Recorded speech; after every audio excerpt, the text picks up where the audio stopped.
And Josh, brownies? Yeah, for Christmas, Christmas you know. brownies. Yeah. They have Christmas trees. Yeah. Do they have Christmas trees in them? Or are they shaped like Christmas trees?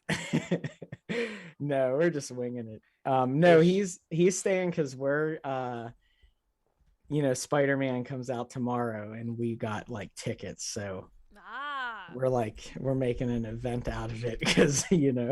very exciting. Yeah. So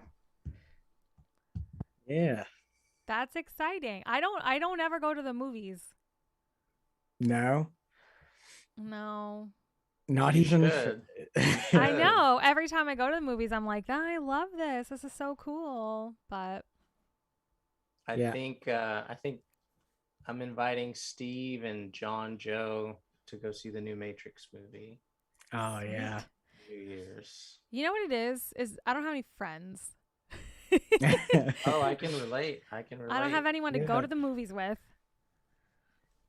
Jordan doesn't like going to the movies. We never go to the movies.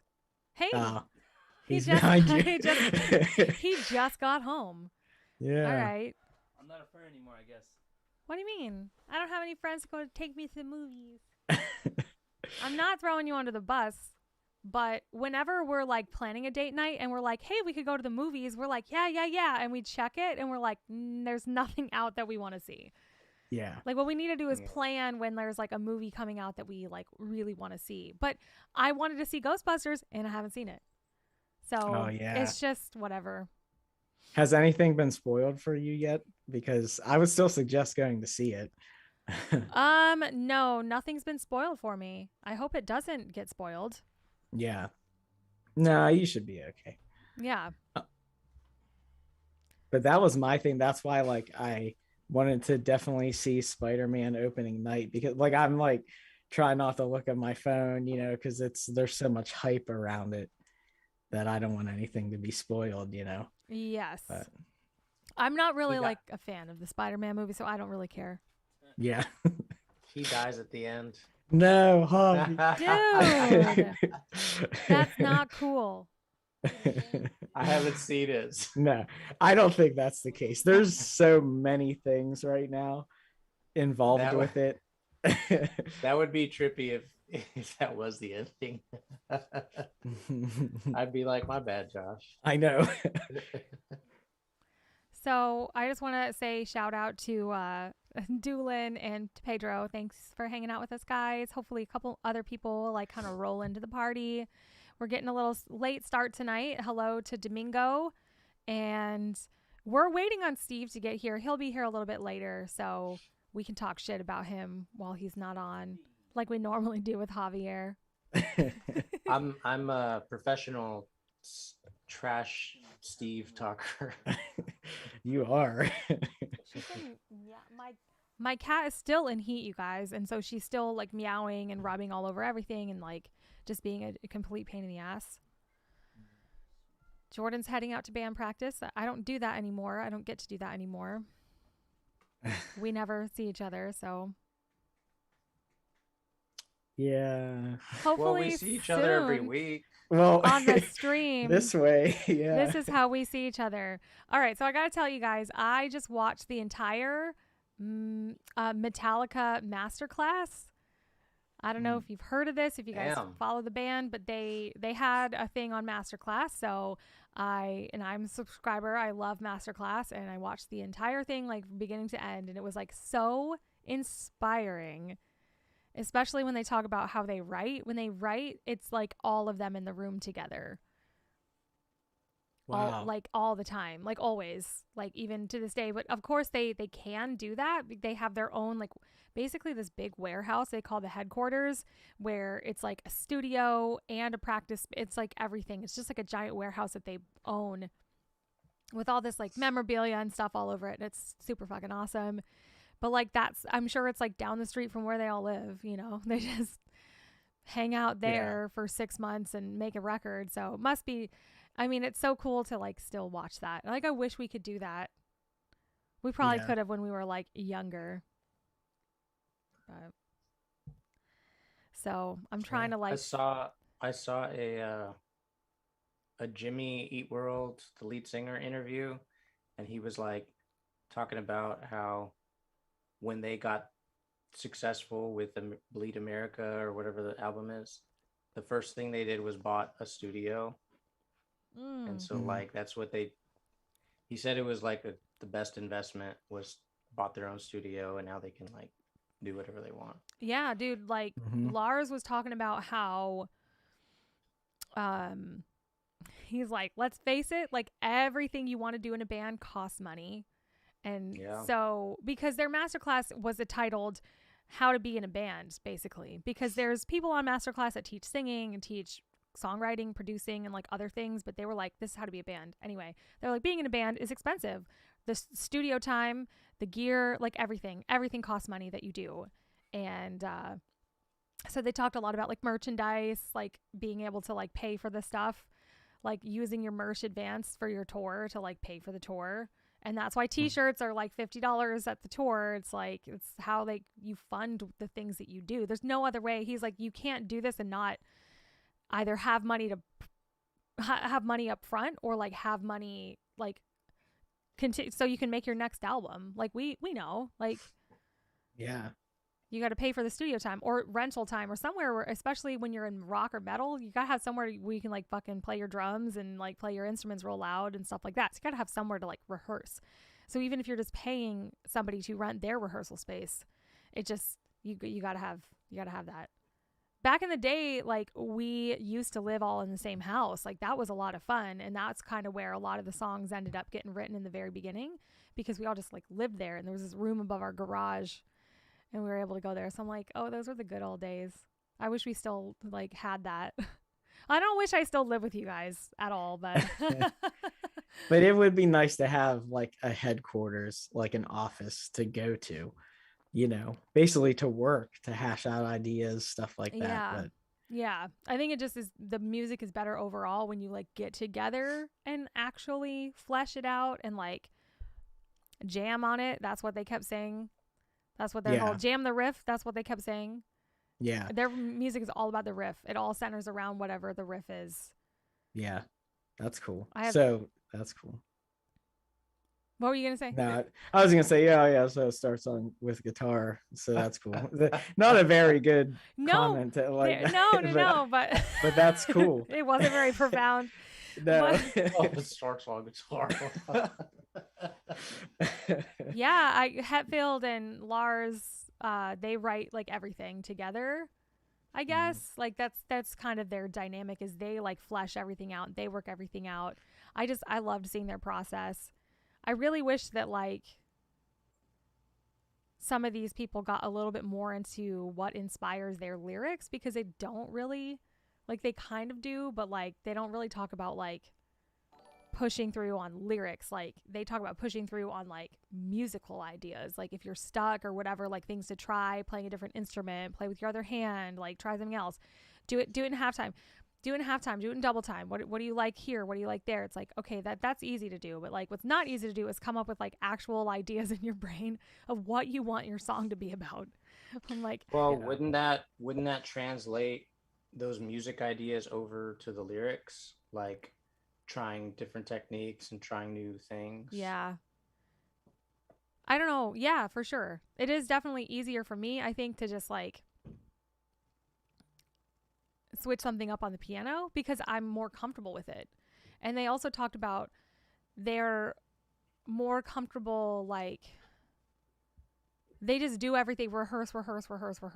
They don't like, because then it's like second nature to you. And I was like, man, they're making me look bad right now, because it's like, that's the truth. Like, especially when you write stuff on the fly in the studio and then you don't rehearse and you play these like cold gigs, it's like the audience is going to tell, the audience is going to know, and they're like, I don't know. I was very inspired today, for sure. It's tough. That's tough, cool. Man. Like that's a harsh reality, is like I used to be like have that musician mentality where I'm like, oh, I know this scale and I know this and this is that. But it's like I'm forgetting the word here, but like I didn't pay close enough attention to the listener's mentality. Like just because the listener doesn't know any music, like I don't know what it is, but like they can always tell. They can always tell if like something's off, if it feels off. You know what I mean? Yeah, I think what they Yeah. pick up on is the lack of your heart being in it, or the lack of your authenticity in your music. Yeah. That Yeah. that struck a huge chord with me today, and like our fans who watch us, our couple of people who are on here, like you guys know that like that's kind of the circle of life for the Nearly Deads, was like getting notoriety while we were just like playing around in our garage, and then like coming a full circle where they James said something about like if you start thinking about what the audience wants, you're always going to be chasing your audience instead of your audience chasing you. I was just like, Wow. dude, like it's Yeah. so right. He's like, just if you're doing from your heart, if you're doing what you like, and they still to this day, they're just like, am I happy with this record? Just like my Matt Damon story, are we happy with this movie? And you guys listen to that quote that Sunny said. They were like, from Always Sunny in Philadelphia, they were sitting around being like, we just want to make a TV show that we think is funny. So like, it's really weird how simple that concept is, but how we fell so far out of it because we got a record label right away, and then we were like, we have to do this, we have to do that, and like now we have a fan base, so like we have to do a certain type of sound now, or if we do this sound, we'll get put on this tour or that tour or whatever. We started completely listening to everyone around us, and almost everyone who's ever been successful, like I watched the Alicia Keys one, I watched St. Vincent, they all do say the same thing. That is something that happens to everyone, and that is part of the process. And you're gonna eventually start listening to everyone around you, especially if it's when you're like younger. So breaking away from that is kind of like the whole concept of like our new record. I just want it to be like the best that we have ever done. Hey. We're live and the mic is on.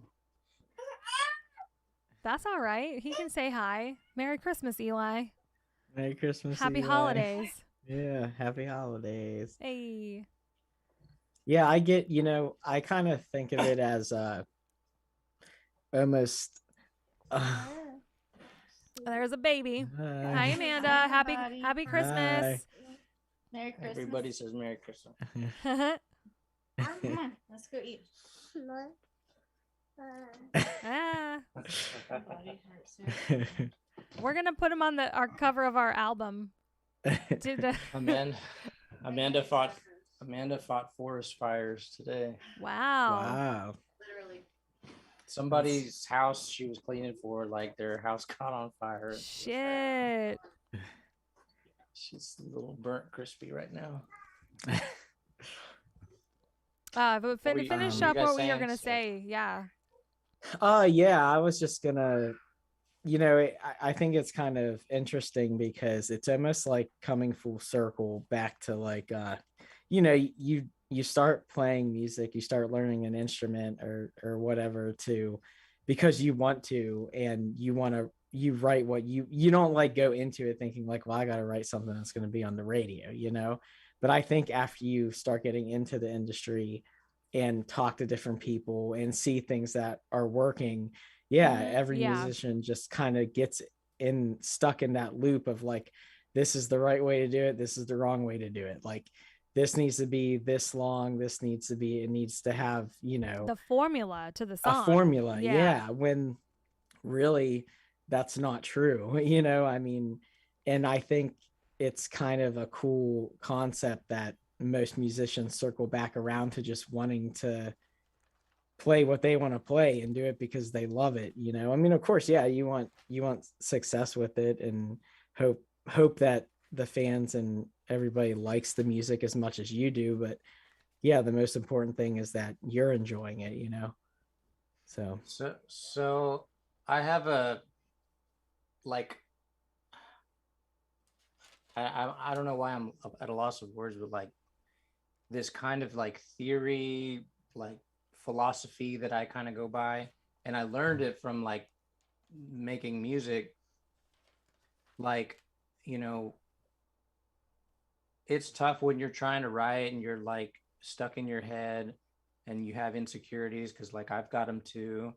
Mm-hmm. And but there's one idea that I have formulated that's kind of keeps me going, and that's like, okay, people may not dig this album or this EP.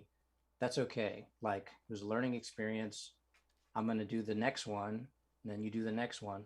But like, I think people get maybe stuck or afraid on the current project, that like you miss out on maybe 10 projects away where you're like, imagine if I reach that point, like how much more will I have learned like 10 albums from now? Like, Yeah. where will I be? Like, who's that person Yeah. at that point? You know what I Yeah. mean? And it just, Yeah. that's something that keeps me going. It's like, holy shit, like if I can make it that far, like that would be like, it would just be crazy. I can't even imagine it, you know? Yeah. Yeah. Something that was a common thread was what the more you do, the more you get to do. I love you too, babe. Bye. Have fun. Drive safe. Like the more you I literally was like writing notes because I was like so inspired, like watching. The more you do, the more you get to do. So it's kind of like I think it was St. Vincent who was like, oh, you could stare on lay in your bed and like look at the ceiling and be like, why is nothing happening for me? And you know what I mean? It's just was very like, but if you're not doing it, if you're not like just making music and playing show or whatever, if you're actually doing it, you can continue to do it as long as you want to do it. Like, success, career or otherwise, like if you're not doing it, you're not doing it. You know what I mean? So sometimes that's definitely hard with us all being so spread apart. Like, I think it's starting to wear on me. I'm just like, man, because we choose to make music together. What I loved seeing Metallica talk about was like how much they just like genuinely loved each other. And we're just like, these are my brothers, they're my best friends, and I'm up here writing music with them and performing with them every night. Like, why? This is like the best thing ever. And that's why they stayed a band for so many years. They've seen how many other bands they've been together for like 40 years. Like, how many bands have probably come and gone in their like cycle? I think they only changed one member in that whole time too. Yeah, it was like the Well, bass no. player. Yeah, The- they didn't they talk had- about it. No. They had a bass player named, and I might be wrong, but it was like Cliff. Yeah, Berg or Clifton or something. something. Yeah. And then Mhm. he died on tour in an accident. And so they got another guy, and he played bass for them for the longest time. And after a while, he just kind of got burnt out. And so now they have this guy. Trujillo? Trujillo? Yeah, it's like Robert Trujillo or something. Yeah. And he, I think, used to play bass for Ozzy, maybe, or Zach Wilde or something like that. But so he's like the newest. So Dave- they've had like 3. Dave is on point with the stats. It's Cliff Burton and Jason Newsted There were you the go, other yeah. were the other bassists. You know, to be honest with you, they didn't talk about any of that. Like, I had a feeling that I had heard that one of their members had died, but it was weird that they didn't talk about it and how it affected them. But Well, that's like when they first started. Like that was I think they had I done think- one album with them or something. Mhm. yeah, and so it wasn't. I'm sure that they're have past that and have healed and whatnot. Like that's when they were their early days. Yeah. Yeah. It was just cool. They talked about being like, even though they're obviously not an independent band, they talk about being as independent as possible. And like your Jimmy World story is pretty the same way. Like, they have their own studio. They can just like still do whatever they want to do. And they own like the rights to I think they bought Metallica bought the rights to their music back, and I think they have their own label now.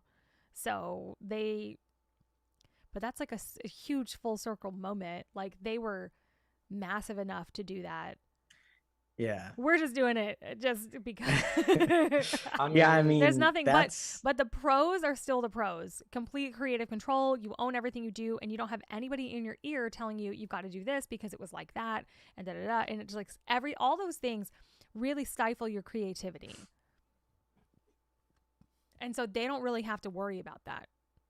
My biggest thing is like, I think Pharrell, there was an interview with Pharrell and he was talking about the record labels, the music industry, and he was like, if you go to a bank and you apply for a loan and you get the loan and you go and purchase a house, like the after you're done paying off that loan, the bank doesn't own the house, you own the house after you've repaid your loan.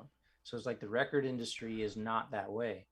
Once you pay back your loan, they own the house. It's like that's criminal. Yeah. Like that That's- makes no yeah. sense. Yeah, It's totally. like, Yeah. and so I've honestly from day one have been against any kind of like record label, like where you borrow. I mean, honestly, it would make more sense to borrow money from a bank. If you're going to make an awesome record, go borrow it from a bank, because then they're not going to own your masters and blah, blah, blah. But Yeah, that's why they were talking Yeah. about merch advances. I don't know. I mean, maybe if you're their status, that is what you get. Like, I don't. He didn't go into it, but I'm assuming it's like the merch company gives you a bunch of money for what the cost of the stuff is or whatever, and then that's why, like I was saying, that's why the t-shirts on an arena tour is so expensive, because it's literally paying to have that arena tour by that selling that merchandise at Yeah. the show. Like they give you money ahead of time anyway. But we've done it with crowdfunding. We've done it with Kickstarter and Pledge Music and Indiegogo, and there's all kinds of great ways for musicians to like raise their own money, because it was all just very eye-opening, because he's like, people don't like to talk about this, but he's like, you have to like everything that you do, you have to pay for. There's not that many bands who like happen to have like a legitimate producer like in their band. Garbage is like the only one I can think of. You might pick up and learn that stuff later on in life, but I don't know. And that's also not your expertise. It's not your job, like you want to work with these people. You got to pay the engineer, you got to pay the whoever. Yeah, I mean those pay your those are roadies, different. pay your crew. No, we don't have to. Well, they're different arts, I feel like. It's like you technically don't have to, but I mean, Can the song be better if you do? Like, yeah, they were very like, whatever's best for the project, how can we make it better? And really just having ownership of their music as well. Like, because of the fact that they write in the studio in person. Like Kurt Hummel, the lead Kirk guitar. Hammett, Yeah. He goes into the studio with no leads. He writes them all in the studio, because he's like, you don't have the opportunity to have magic if you. So he'll go and lay it down and lay it down and lay it down, and then everyone will be like, that, and then that will become the solo. Like he does it. He's like, I don't want to get stuck with an idea of what I think the solo should be here. And they were very cool about like, not every song needs a guitar solo. Not every song needs this or that or the other. And they have a lot of songs. If you think about the structure, it's all over the place. It ain't verse, chorus, verse, chorus. Yeah. No way. It just builds. And then they have the weird psychedelic moment in the middle of the song, which I think we need to lean more into in that new song that we're working on. Cause I'm like, oh, this is so like interesting. I think it's one that they have that weird moment in the middle, or maybe it's, Master of Puppets, where you think the song's over and it's not. And they're totally ripping off, their influences are like Jimmy Page and people like that. So it's not like they're ripping it off, but like playing that style of music heavy is kind of like what gave them their sound in essence. Yeah. And they all have those like wildly different influences, which I don't know, which is cool, because I feel like we're kind of the same way. Like we're taking the pop influences, we're taking the, whatever it may be.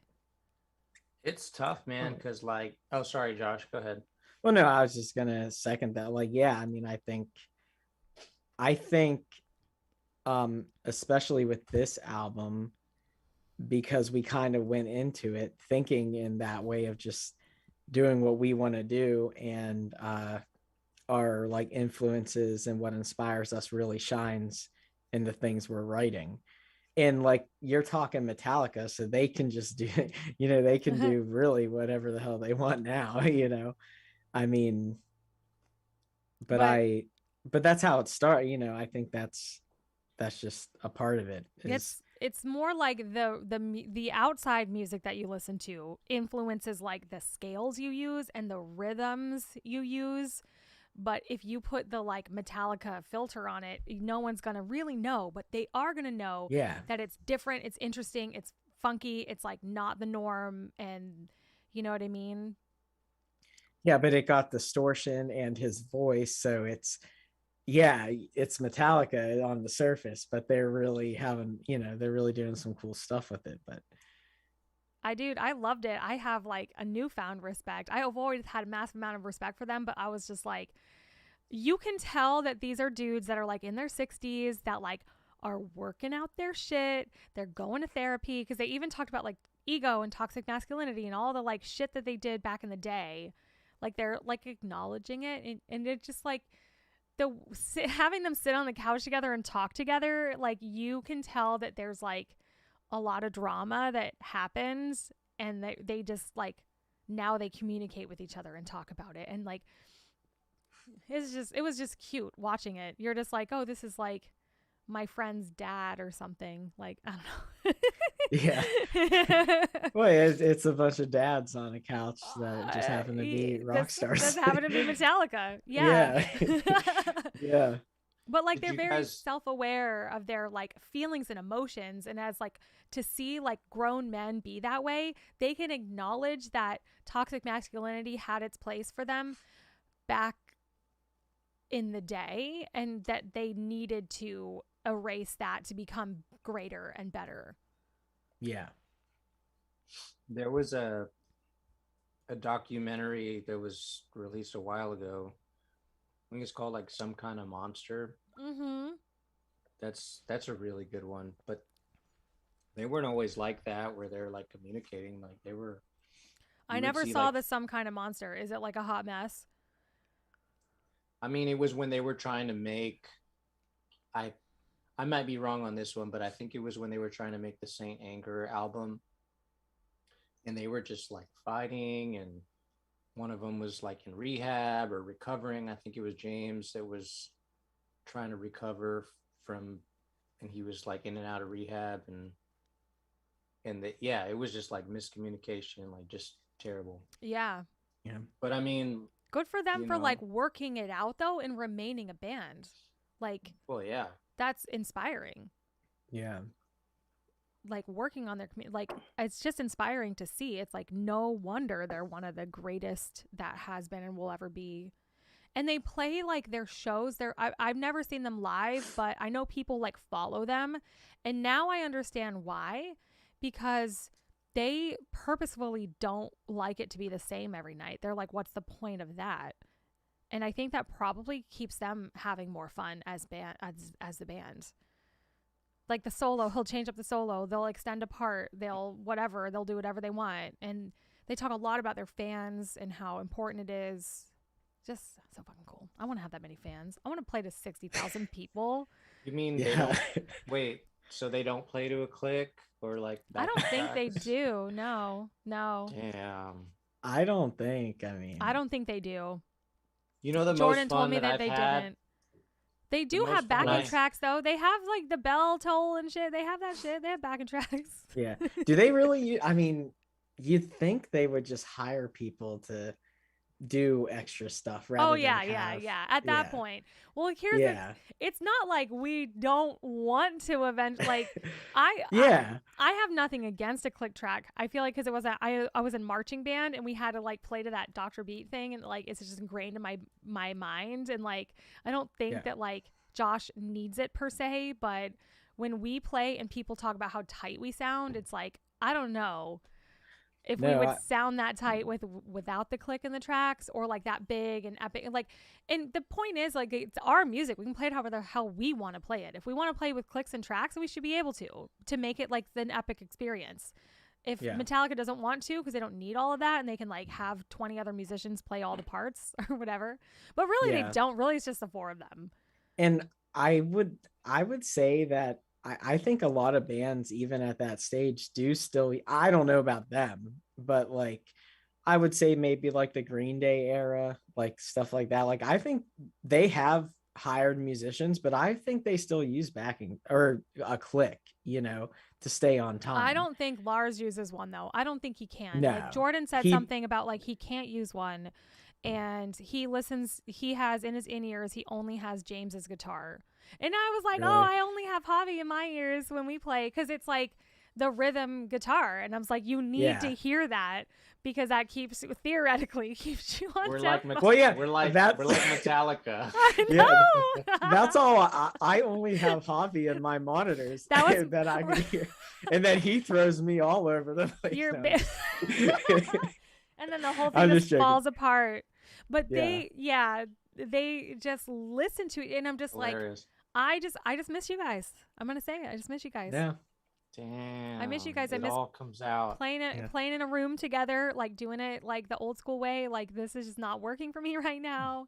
And I was like trying to like come down there, and then like nobody could do it, and I'm just like, okay, well, when are we actually gonna actually make music together? Be an inspiration, and like you just kind of like, yeah, it's good, but it could be great. It could be like greater. It could be always be better.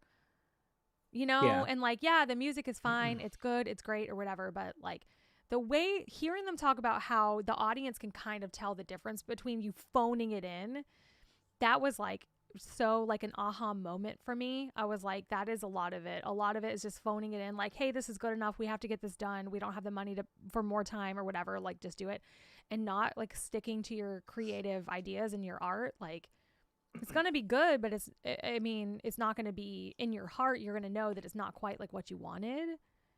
And I think over time that sometimes can like be picked up by people. I don't know. Yeah, but I mean, they can afford Yeah, they can afford to do that now. to Yeah. fly, And when they fly t- everyone in and like, Yeah. be like, oh, it needs to sound. Yeah, they like, don't have And jobs. that's their full time. That's That what is they their do. job. That's their Yeah. job. So they That's can just do what it. they do. Their So- job is to make that shit sound good. So really, what we just need a shitload more patrons, and then we can all just quit our jobs and just write music full time. So Absolutely. if you guys want us to be the best we can be, otherwise, in my opinion, it can be great. It's just going to take a lot longer. To address the comments, JT says, as the new album demos are very eclectic, does that mean the acoustic album is on hold? The acoustic album is not on hold. We're still working on it every day. We're still getting mixes back, and like it's just a little bit, little by little. And what's your all's opinion on that? Like, Well, having before- it take like a long time because we can't all sit in a fucking room for 6 months. Before I comment on the acoustic album, I just want to say the most fun that I've ever had at a Nearly Dead show, I can't remember which city. It must have been like Arkansas or like or Alabama or some just like crazy. Oh, the Elephant backwards- Room in Alabama? Some Maybe. state, That was but Arkansas. it was where they didn't have the facilitation to provide, proper tracks, and we didn't have a click.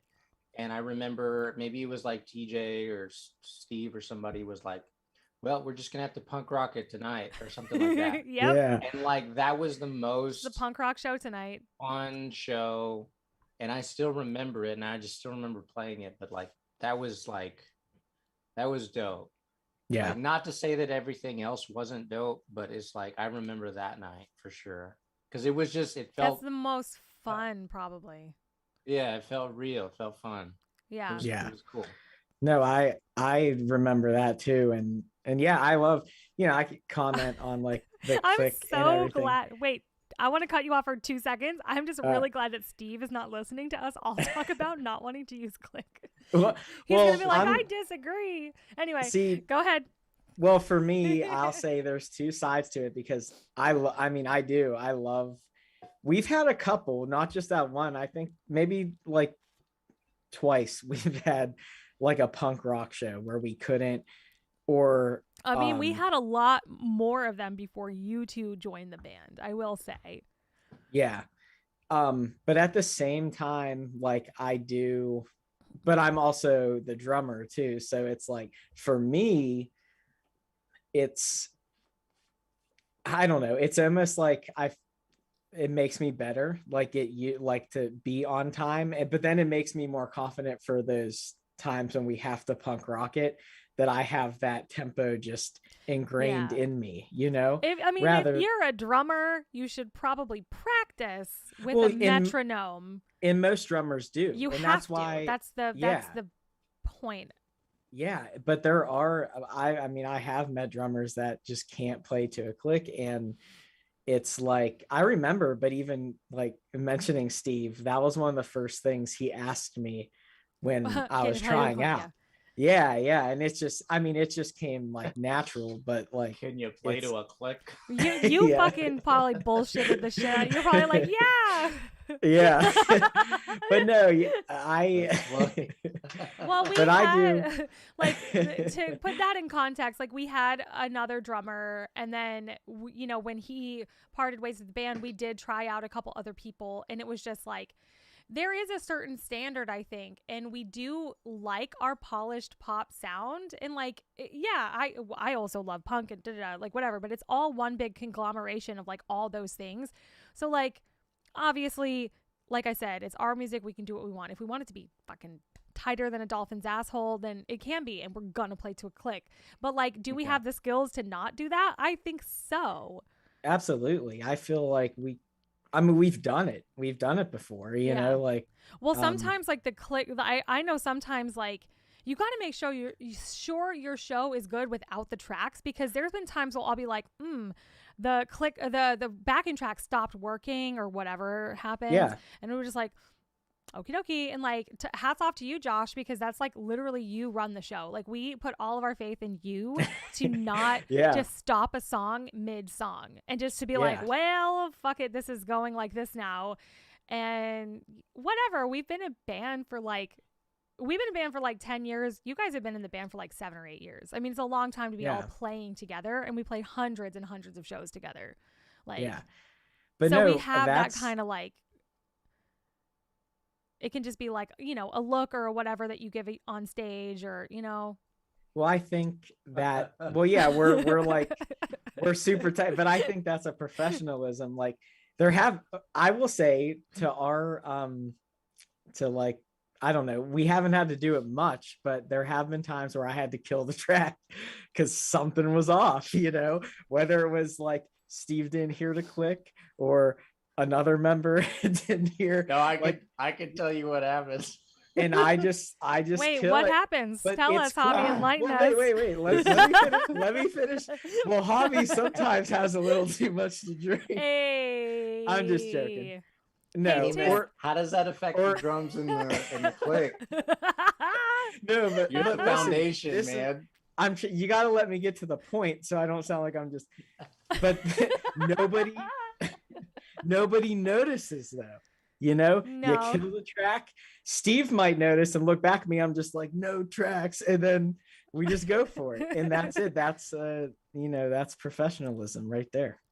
So I think the original root of the punk rock shows was because I have this beautiful keyboard. I've had this keyboard for like 20 years. Like, it is like the best investment I've ever made. But there was gigs. So I played piano like a lot more when we first started. And then what would happen is we'd get to a gig and the stage would be like the size of a matchbox, and you'd be like, well, we can't have the piano tonight. So the rhythm guitar had to like pick up the guitar, the like piano parts, and like a song like Fact or I Said. It was just like, so initially that was kind of why it got phased out, because it became like a pain in the ass to lug it around and then go to some seedy bar that like they couldn't like DI it or whatever. They didn't have enough chords or plugins or whatever.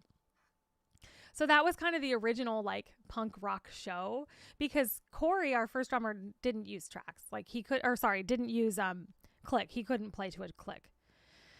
And yeah. So we would never do that,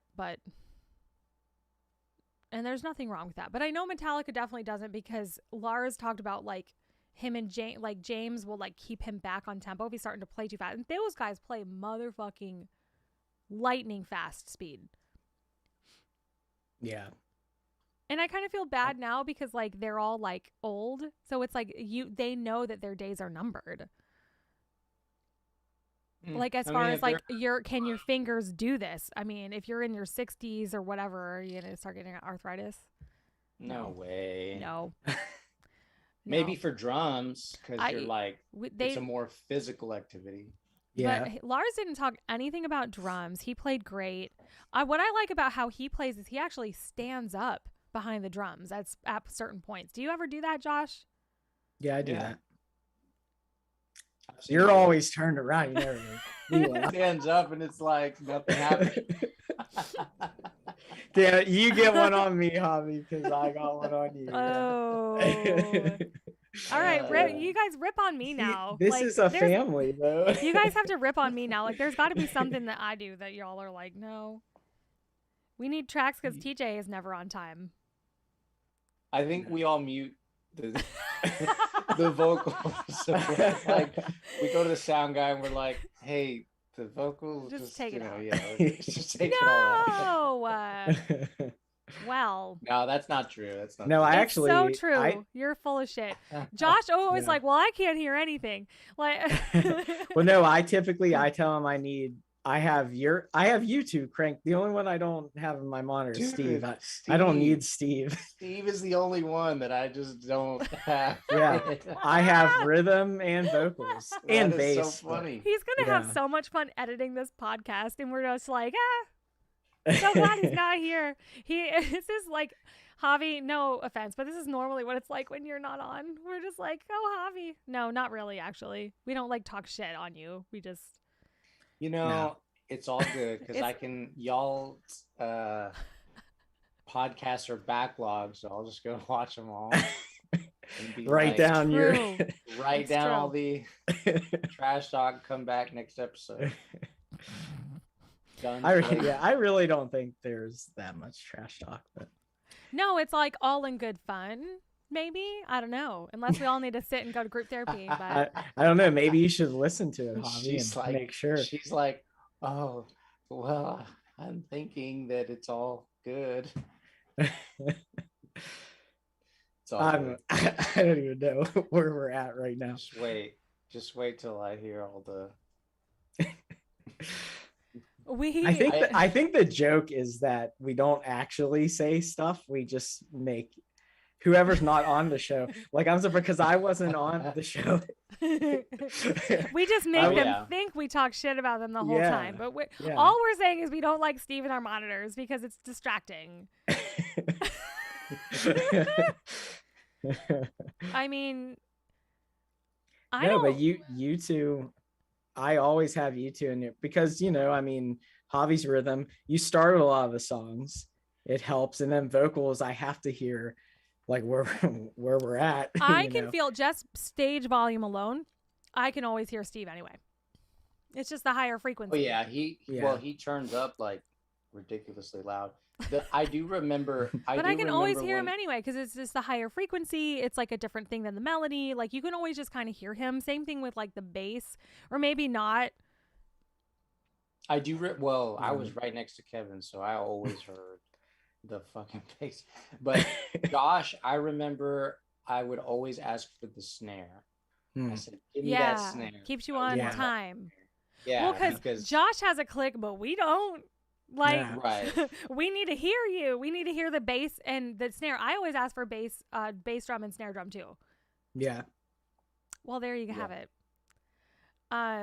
Earlier, Doolin asked, what bands are we guys listening to a lot of lately? Can we rapid fire this? Yeah. Wow. Christmas music, Christmas bands.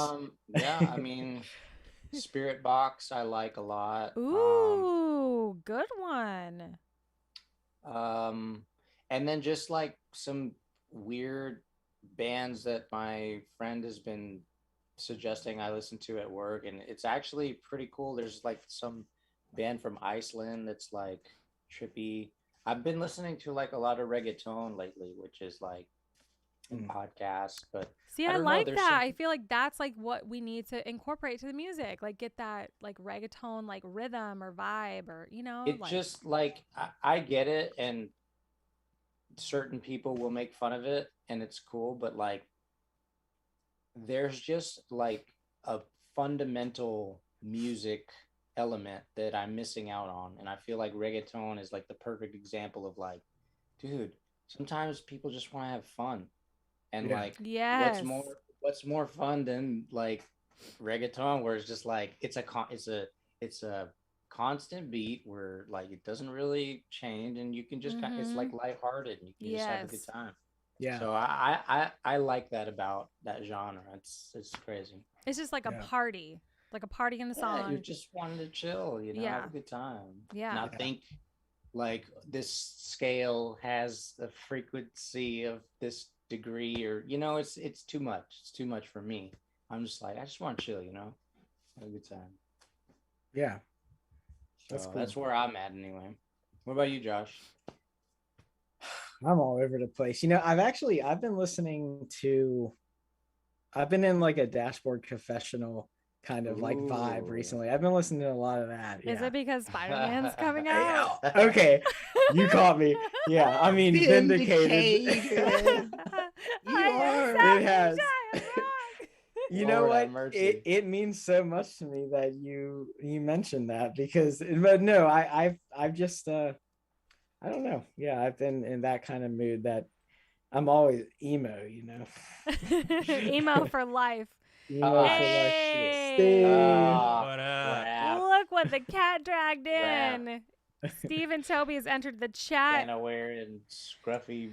All right, so I am Bobby, going. you already drunk? Nah, dude, I'm buzzed. We're talking about I'm- what music I'm we're getting listening there. to I right now. made a Christmas cocktail. Hey. Hey, cheers, buddy. Nice. This is why you're an hour late, because you were making a cocktail the whole time. Well, I also had to shower.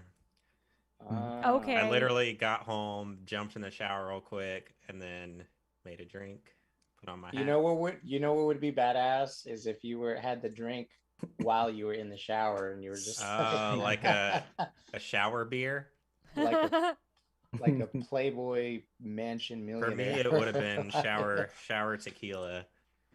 TJ, did you make it live on the YouTube, or do I need to do that? Oh no, we've been live for an hour. No one on YouTube is watching. Maybe that's why there's not that many people watching. Whoops. Okay. Sure, I'll do that. I don't see. This is why we need you, Steve. We've been talking for an hour about how much we like Metallica, and we're like, just basically, we are Metallica. Oh, it's a good thing I wasn't here. I know. I said that. I was like, he's gonna talk so much shit about. Anyway, so what I've been listening to is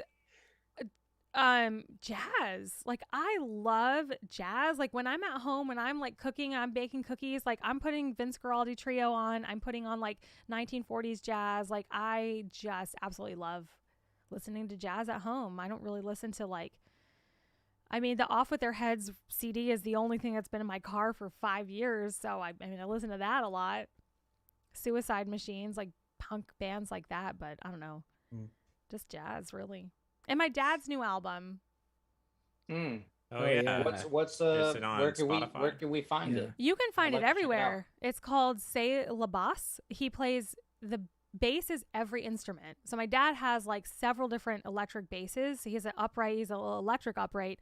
Every single element of the track. He, during quarantine or during COVID, literally like was like, fuck it, bought all this home studio gear, did everything himself, edited everything himself, programmed drums, worked with some of his friends who like are other musicians, and they like collaborated and played drums on the record, and like, but mostly he did everything himself. So I'm like incredibly proud of him.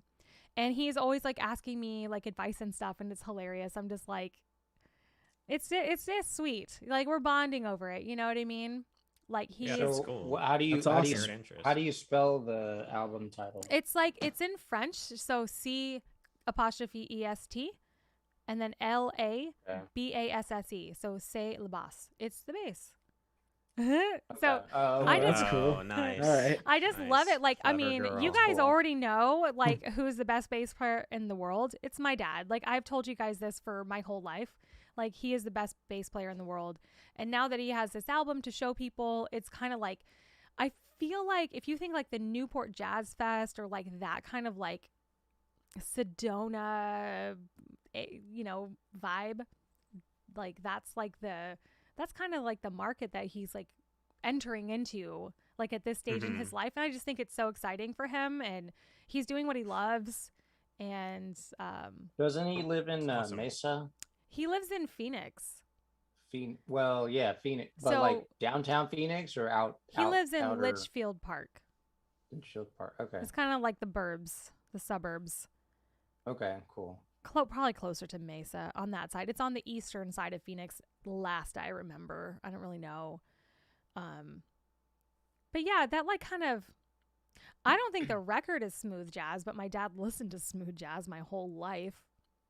And we used to like get tortured by it, but That's cool though. But my dad always had a band in the basement. They played John Mellencamp covers and shit like that. And my dad taught me how to play guitar. Like, that's why I know the 3 chords that I know. They're pretty impressive 3 chords. I write stuff That's on. all you- that's all- I can That's write all stuff you on- need. That's all you need. No, I'm Yes, actually like really all you legitimately need. impressed because I didn't know that you knew how to strum a guitar. And you were like, ding, ding. And I was like, hey, that's cool, man. Cheers. Yeah, and then once you guys taught me drop tuning, I was like, it's over. Oh, yeah. I can you play were all the over chords that. now. I can just play like all the chords. Like, I like writing on guitar. Going back to talking about St. Vincent, when she was like, when you're stuck, play an instrument that you're not very good at and try writing a song on that. Thank Mm. you. Nice. That's cool. I was like, yeah, because one of the songs maybe my solo song, Cold Day in Hell, I was like, that was like a little acoustic guitar riff. And a lot of the times when I play piano, like the new suffocating idea that I have, I'm just like pounding it out on the piano because I don't know how to play guitar. But he's in a new shirt, ladies and gentlemen. Watch out. I just want to Trying give a poop on shout the other out. shirt? I just want to get a shout out to Wes on Facebook. Hey, thanks for watching, my bro. And YouTube's live now. Yay, so Brian. Brian's on. Hey. Eh, Steve, we just spent an hour talking about how we miss each other and we want to play all in the same room together. Yes, that would be amazing. And right in the same room Jam together. out. Because that's what Metallica does. Yeah. And how We'll and how come we down don't. in January. I know we can't have Josh, but me, you, and Javi in January can pluck around and get with Brian and I found, come up with some ideas. yeah, if Javi's available, I found really cheap plane tickets. So, When are you planning on coming? well, the weekend I was looking at was like January 20th or something. So, I don't know. Yeah, I it can would probably make a weekend happen for sure. Yeah, the Yeah, I will 22nd, be- 23rd. I don't know. Yeah, it would have to be that It's because last week. I'll be gone the first 2 weeks of February. Oh, okay. Um, All right. Yeah, talking about music, like for me, it's a cycle of because you do kind of like I have a tendency to like burn myself out on bands. Like I'll like hear an album or I'll get into something and I'll listen to it a lot. So recently, for me, the things I've been doing the most is at work I listen to books on tape when it's like simple jobs that I don't really need brain power for. I can focus on the book. Or if it's something more like on my commutes, or if it's something a little bit more strenuous that I like have to focus on my measurements and stuff, then I'll just put music on in the background. And so for music, I go between, I love that Spotify has a playlist now that is liked tracks. And that's been the best for me because it's like literally like 5,000 plus songs because it's every song that I've ever liked and it will just shuffle those. So it's cool because then it's very random and I'm not like pigeonholing myself into a genre or style. But the other thing I'll do at work is if I just need to focus on work and need something in the background, I'll do I have these playlists that are like movie score playlist, video game score playlist, sci-fi score playlist. I like the sci-fi one. Like today I was listening to that one and it plays a lot of Lord of the Rings. Nice. So I'm like up there like, nailing stuff and getting all hyped because that like ba, da, da, da, da, da, da, like part comes in from Lord of the Rings and I'm like, fuck yeah, I'm gonna go He's on like, an holy shit, adventure. smog's coming. Yeah. Yeah, I Look may at be it. just nailing shit, but I'm gonna pretend it's cool because my background music is super hype. I love that. I Awesome. honestly like this track I just sent you guys with like the piano and stuff. I feel like it's like the piano that I added. I was like, this is super cinematic and I like dig it and I love it. And that's always been a part of our sound, I feel like, because me and Steve both like film scores, and that's originally what I wanted to do like with my life, was do film scores. I mean, that was like my first passion. So I think this is really cool. Yeah, Wait, you've hold on, seen I just got an Key idea. and Peele, right? You Go all go. watch Key and Let's Peele? listen to what Javi has to Yeah. say. The Nearly Deads do a zombie film score. Dude, it's That would like be meant to epic. be. Dude, Yeah. I mean, hey. It's or we Maybe. do like a Hey. rock Hey. opera, like a rock opera, opera. Rock. A opera. Well, like Watch Your Back like lends itself to it in a way, like with just the subject matter. I don't know. So it's kind of like I won't shut up talking about it until we make it happen. But I do think that's a cool idea. Well, Like we'll a have rock to do and it roll like, film score I to, Love like, You, a movie. Man, where it's like Yeah. the puppets, a rock No. opera, but it's like, Dude, I hate Um, I hate puppets. I think yeah, me they're too. so weird. I really hate them too. But like what you did on the track. So if anybody of you has ever watched Key and Peele, so the song was already energetic, and Josh threw some sick ass drums on there and pumped it Thank you. up. And then I put the horns in there because I was like, I want to do something different. Like so many bands put violins and strings into their music. Dude, the horns or made be it. rock with like electronic, and I was just like, man, what if I put a brass section on this song, just to like do something different. And it kind of took it a little bit up, made it a little cinematic or whatever. And then TJ sends us the track today with vocals, and she added some piano, and it took it to a whole never. I was inspired by Metallica. Listen, Yes. they whole. how can their whole thing? How can we make it better? It's a challenge to It's make it amazing. better. A challenge to always make it better. Like Yes. never just settling for like, okay, it sounds cool, let's roll with this. It's always like better, more, lean into that. Like if it's going like cinematic, like fucking do it then, Like Yeah. make it awesome. Yeah. Let's get some timpanis in there. Let's get some bells. Let's get some all of that. Why not? I love This it. is the Yeah. first.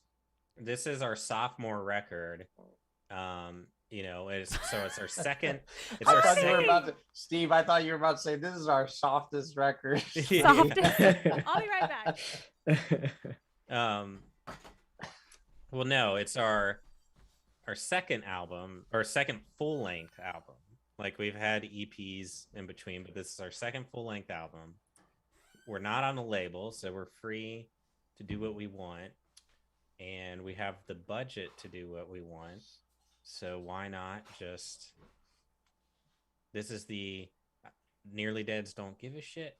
They're just writing Nearly Dead's ass music album. This is what is happening. But actually, Absolutely. what's gonna happen, Josh, is we're gonna finish recording the album, and when we go to print it, we're gonna mute all the instruments except drums. So it's just gonna be all drums. We were That just was- talking about how Josh is the backbone, man. So Yeah, do it. it's just Josh's No. drums. There's I nothing would, else. The whole album. The I whole would- album. Hey, it'd be I would- different. It would be different. It would be unexpected, and the listener would be like, "Oh, It's just beats. I disagree. I don't think Josh. who's I on don't think Twitch with the Josh- disagree button?" I don't Put think up your Josh disagree is the flags. backbone. I think Josh is more like the tailbone. I don't understand I was what that's supposed to mean. I was gonna say testicles, but I mean, Josh is the testicles of the Josh band. is the tailbone of the band. The coccyx. Yeah. Y'all don't But- make sense. As soon as TJ you Bro. sent the track, I was just like immediately in that when that bridge hits, I'm just like thinking we could do some cool like whispery thing. We're all whispering, kind of whisper chanting something under there and let it build. And I was like A whisper taking- chant, like on what? like What during would- the bridge. What would we part. whisper? Well, I was like I was thinking of like your lyrics where it could be something like, you know, looking in the sky, you know, the look up Oh, to that the was the one sky, line that you told me you here. didn't like. I didn't say I didn't like it. I was just saying Just out of breath. I feel like Just- I want It's like too a little fast. bit more of a gap before your hook at the end, so the hook hits harder. So I'm like, is there a way we could use those lines but change the words slightly so that you have more of a breath before you hit that hook part? Because to me, in the chorus, the hook is the relentless, the world's relentless, and I gotta pull up the lyrics again. The world is relentless, but so am I. Yeah, that's which I would maybe we can somehow You don't have like that it. exact phrasing repeated. I don't know. I didn't hear a hook. I remember what I remember from first listen from that song is just the last line. No, Like- I won't surrender. Is Yeah, that- repeated. That's kind of the That's hook. the only line that I remember. To me, from- it's from the world one is listen. relentless and no, I won't surrender. But I kind of like, I like the world is relentless, but so am I together. Like I like that as a hook. I don't know. It's all there. And yeah, so it wasn't a not liking. It was just like, I'm liking it all, like you said, just elevate it. Like I just want that hook to hit harder because Got it's it. such a cool line. Yeah. And I want like people when they hear the chorus, those to stand out and be something that they're like chanting. Like Steve, Yeah. we for this last hour we were conversing about how we don't give a fuck what the people want to hear and how we want it to come from the heart and what's authentic to the Nearly Deads. He's not yeah, wrong. that's what I'm talking about. I mean, that basically does. But yeah. like the reason that we bring musical ideas to each other is because we trust each other and like we value each other and I don't know, like we trust and value each other, but we also inspire each other. I mean, you guys definitely inspire me. I don't know if it's the other way around at all, but I'm just like, I don't know, like Your Christmas sweater and outfit inspires me to do better with my but life. like musically, like we could probably do anything else that we wanted to with music, but we still choose to keep coming to this project, to these people, to this. And there has to be something that we have some sort of ownership or some sort of draw. And for me, it's a lot to do with just the riffs that Steve comes up with is just my brain doesn't even go that way. So like in like some of the stuff that you, Javi, and Josh have sent, I'm just like, dude, this is fucking cool. I love this. It speaks to me. I'm like inspired by this. That's why I like doing it. Yeah, when I'm talking about ideas and stuff, and when I say, hey, we should do this, and it's not about like what other people want. I'm talking these ideas because that's what I want. When I listen to music, I want the chorus to, because I'm not like somebody that sits down and reads lyrics or like really focuses in on lyrics when I listen to music. I'm more of a instrumentation person. But like my favorite songs, I know the lyrics because they're just so defined and stand out that you can't help but get it stuck in your head. Like you can't, it's unavoidable, like because it's that much of a hook, or it just is that well written. So for me, it's like I'm not. You're just coming looking with for a- your like John Williams moment, like your Jurassic Park theme or your like Well, or even lyrically, it's like yeah. I'm looking for our like firework or like chandelier. I mean not chandelier. Yeah, Sia. Those moments that like yeah. those songs that I hear that it's like I'm not even like a lyrics guy, but when I hear that song's fucking stuck in my head for weeks. And so it's not about me like doing this to appease other people. It's me coming up with these ideas or coming up with like feedback, me giving feedback because I'm like, if I were listening to this song, this is what I would want to hear. Well, as a here's the favorite. thing, though. Like, at the end of the day, it belongs to us four. So it's we want we need to make music that all four of us are proud of and want to listen to and want to hear and like are proud of. For sure, and Like, that's it's why not we do just- writers. Yeah. You know, that's why we collaborate. That's what collaboration is. Yeah, Like, we were you can't talking collaborate earlier and about have one person's idea. we were just talking earlier about how we like how I specifically wish that like we just had like time to do it together and sit together, because what we lack is like we just end up sending each other ideas, and then a lot of times it feels like we're phoning it in because we don't actually feel like we have that time to just actually sit in a room and hash it out. Like if I was singing that all in front of you guys, you could be like, well, and then, you know, I would change it up and change it up and change it up and do it in front of you guys. Instead, it's like I sit here in my house and I'm just like, I don't know what you want.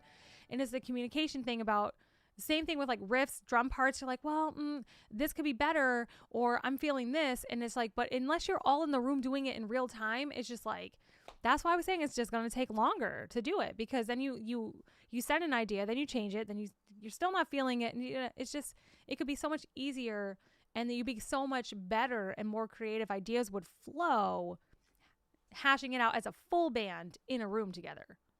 Do you guys agree? Look what we got accomplished in like 2 days of like being together in a room. Like, and that we was just knocked hashing a out bunch like of the songs. acoustic Yeah. versions. That was like hashing Yeah. out like structures and stuff, which could still change, which I hope change. You know, once you get into the studio and you get another opinion in the mix, it's Well, we only going to need make it better. We need to do some more Zoom rights, because I think we got a lot accomplished that one night too, that we kind of Yeah. zoomed like this and worked on songs. And even during the drum parts, like when Josh would send me stuff, sometimes I'd just video chat him and call him up, and I'm just like, hey man, all these parts sound awesome, like, you know, what if we did this? And then Josh would kind of like hear and be like, yeah, I could do this, and spitball ideas. And that was much easier than the back and forth. It's But, easier than the back and forth. Yeah. So you know, Yeah. this is just reality. The reality is we live in different states, and so we have to kind of adapt to that and, you know, figure out our own way to write and collaborate. And it may take more time to do it, but, you know, whatever. It's going to take as long as it takes, and it's going to The come out when it time comes out. And it's part of the process. yeah.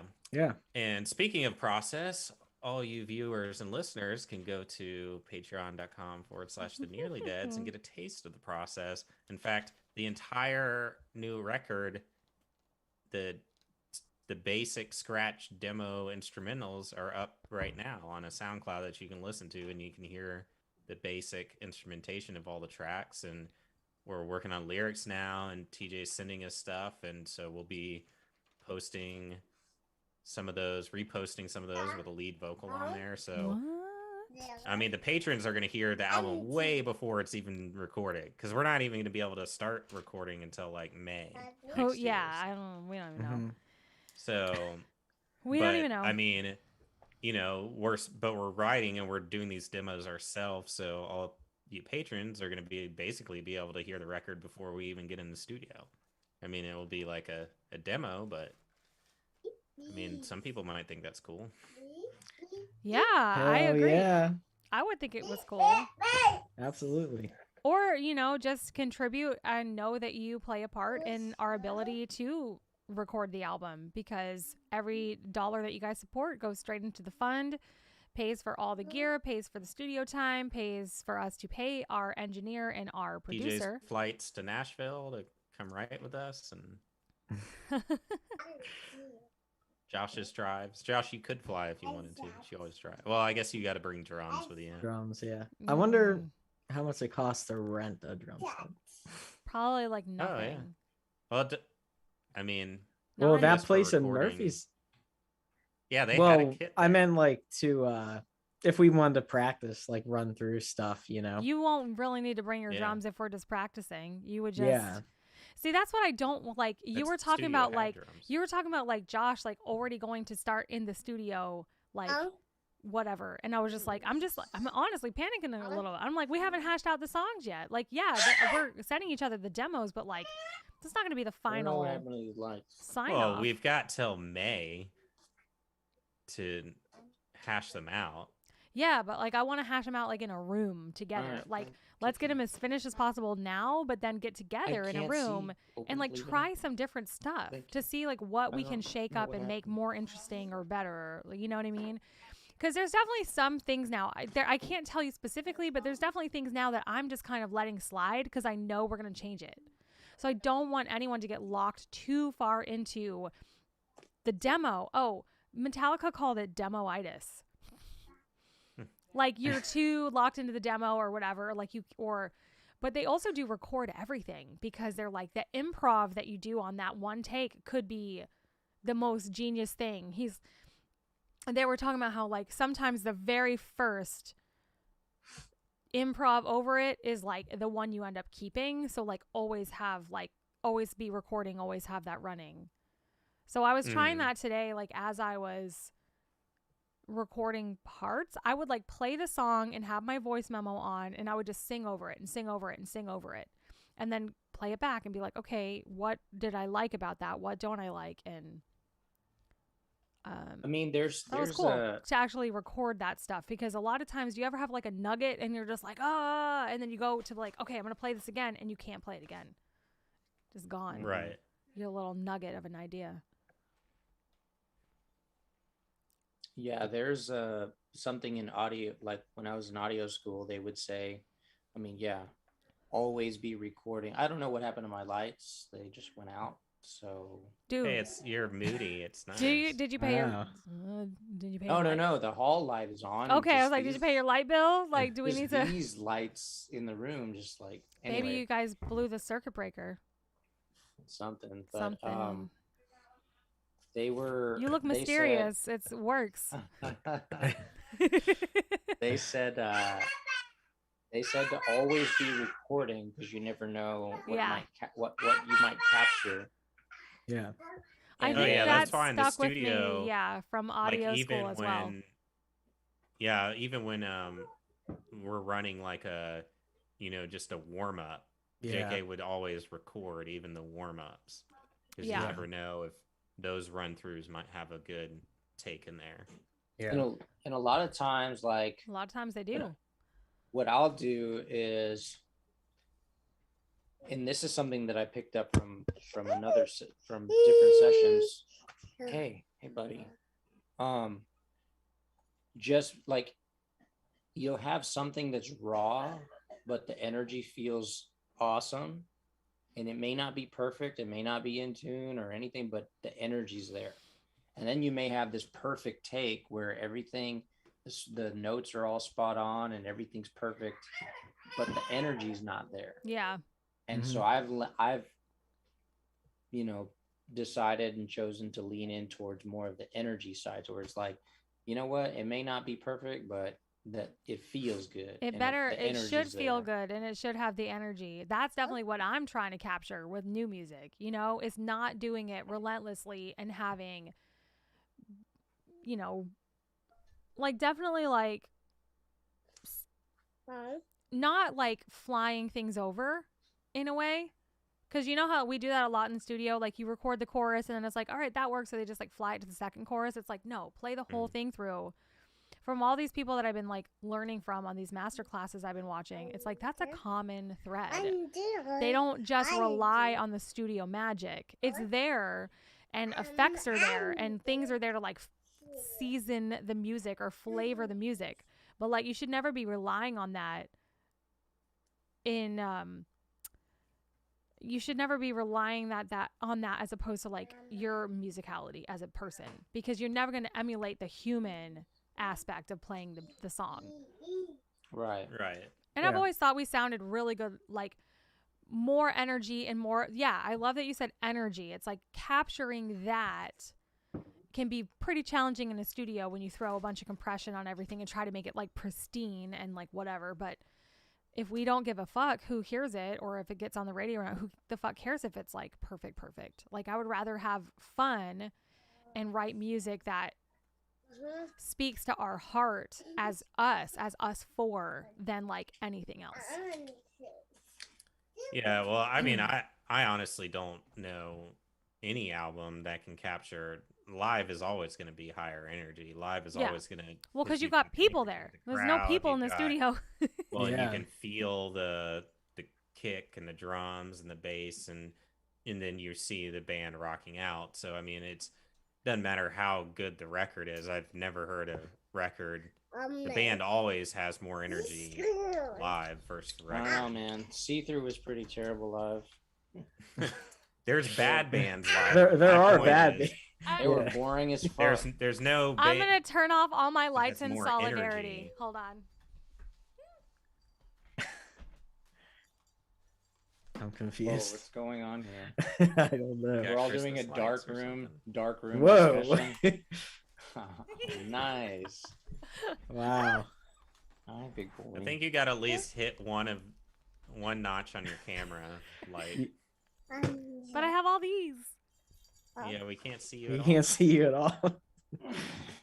Just do one click on. There you go. Nice. Hey. Maybe 2 clicks on He it. sees you when you're sleeping. He knows when you're awake. All right, I feel like Santa right now because I'm in the dark and I'm creeping around my house. Yeah, do one more Hey, click on the camera. Let me get like- one of them cookies. You guys know I love baking. There you go. There you go. I look so That's good. pale. All right. That's Anyway, what the ring light does. Excuse me.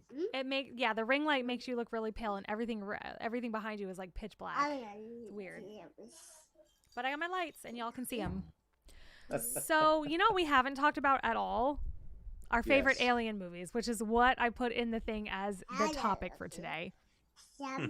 Wow. Oh, well, I could go. I'll go on first. and- My favorite alien movie is the movie Aliens with Sigourney Weaver, and it's such my favorite movie that one of my good friends has a poster of the movie in their room, and they just rave about it so much. And it's amazing. Trying to All right, do I it, want to know Holly. from the viewers, from the audience, what's your favorite alien movie?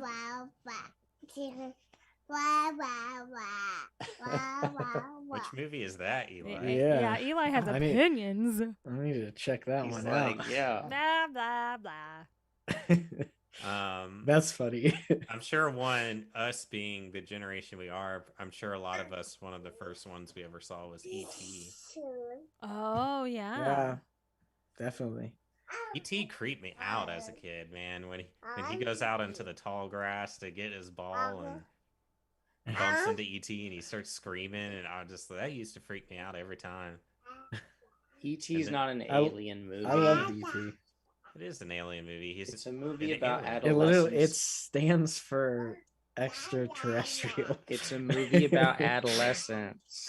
Oh, Ooh, Close Coming of Encounters of the Third Kind. yeah. Yes, that's a solid one. That But I gotta say, Dude. my favorite Another Spielberg. gotta be Men in Black. Is my Yes. number one. Men in Black. Yeah. Solid. Let's see. I'm trying to think. Well, I mean, Oh, it's one of the Cloverfield earlier is up movies that I there. watched. Star Wars. Star Wars is full of aliens. Yeah. All different kinds True. of aliens in there. Star Wars is not an aliens movie. It's a movie It's not- about the it's just- Republic Just and like- Revolution. this is going to be like a Die Hard Christmas movie thing. It's like I feel like when I think of alien movies, I think of like movies that are about alien invasions. It's Not about like galactic Well, you galactic should have said revolution. invasion movies because they're Oh. a whole subgenre. Oh God. That's- What do you guys think when you think of an alien movie? I don't think Star Wars and think of aliens because the main characters are all human except for Chewbacca and the droids. Yeah, I wouldn't call it an alien movie, but I just think there's Galactic aliens. Revolution. It's not necessarily about well, they're not aliens because they're so everyone's a different species. They're not just they don't call them aliens. It's a space movie. Yes, Right. it's about space. Sci-fi. Yes, it is. It's about space. Like- Everyone just is. It's not. They're not foreign or alien or whatever. They just But- are different species. But yeah, I mean, there's also just a lot of subgenres because it's like, yeah, you've got the movie Alien and Aliens. They're alien movies, but they're not about invasions. Like they're not invading Earth or any like. You know what's a good invasion aliens is movie? like a subgenre. Mars Attacks. Oh, Attacks is great. That's Now great. that's an alien There you movie. go. Tim Burton. Yeah, there you go. You guys are so do, good at that. You guys do know Mars Attacks. Mars Attacks was the 100% influence for the Revenge of the Nearly Dead's like look, feel of the album artwork. That's right. The font was Definitely very can Mars see it. Attacks. The font was from Mars Attacks. Like the picture of us on the cover, like watching the TV of like the nuclear explosion. Like I know that doesn't happen in the movie, but like that campy space vibe, I live for that. And of course I was playing a lot of Fallout. But yeah. Do you guys remember that movie, The Flight of the Navigator? Yeah. I don't think. Nope. That the kid. With the kid Kid in who it. like flies that silver spaceship. Oh, Dude. I gotta look it up. And then there was that. Well, Ooh. there's that one. Is it Mac and Me? Was the alien movie? And Conan Yeah. O'Brien takes the clip from it all the time and With spoofs Paul people. Rudd. Yeah, with Paul Yeah. Rudd. Every time Paul Rudd is on the show, they're like, okay, we're going to show a clip from Paul's new movie, whatever. And then every time they jump to the clip, it's always the clip from Mac and Me where the kid falls down the hill on his wheelchair and goes Yeah. off the edge into the river, and Mac's like alien head pops up like, what? I love that. It's hilarious. It's a good running gag that they do. To go back to a couple comments, we have Gil saying aliens and Fernando saying aliens. Gil again saying aliens director's cut. And Starman and The Last Starfighter. Batteries Not Included. That's another like cute alien movie. Mm-hmm. And I'm not gonna lie, I'm Googling this, but The Space Abyss. Space Jam. That's It's a great. yeah. That's a great alien movie. Yeah. I Mhm. mean, literally, the Monstars are aliens. They are. Yeah. That's a great alien movie. Yeah. Yeah, I always liked The Abyss. Men in growing Black That is on the soundtrack list. too. Super 8 Super 8 qualifies, right? Because there's kind Yeah, of like a Super 8. monstery alien. Super 8 was great. A couple new ones that I liked were The Arrival and then Annihilation. Mm-hmm. Was really cool. The way it like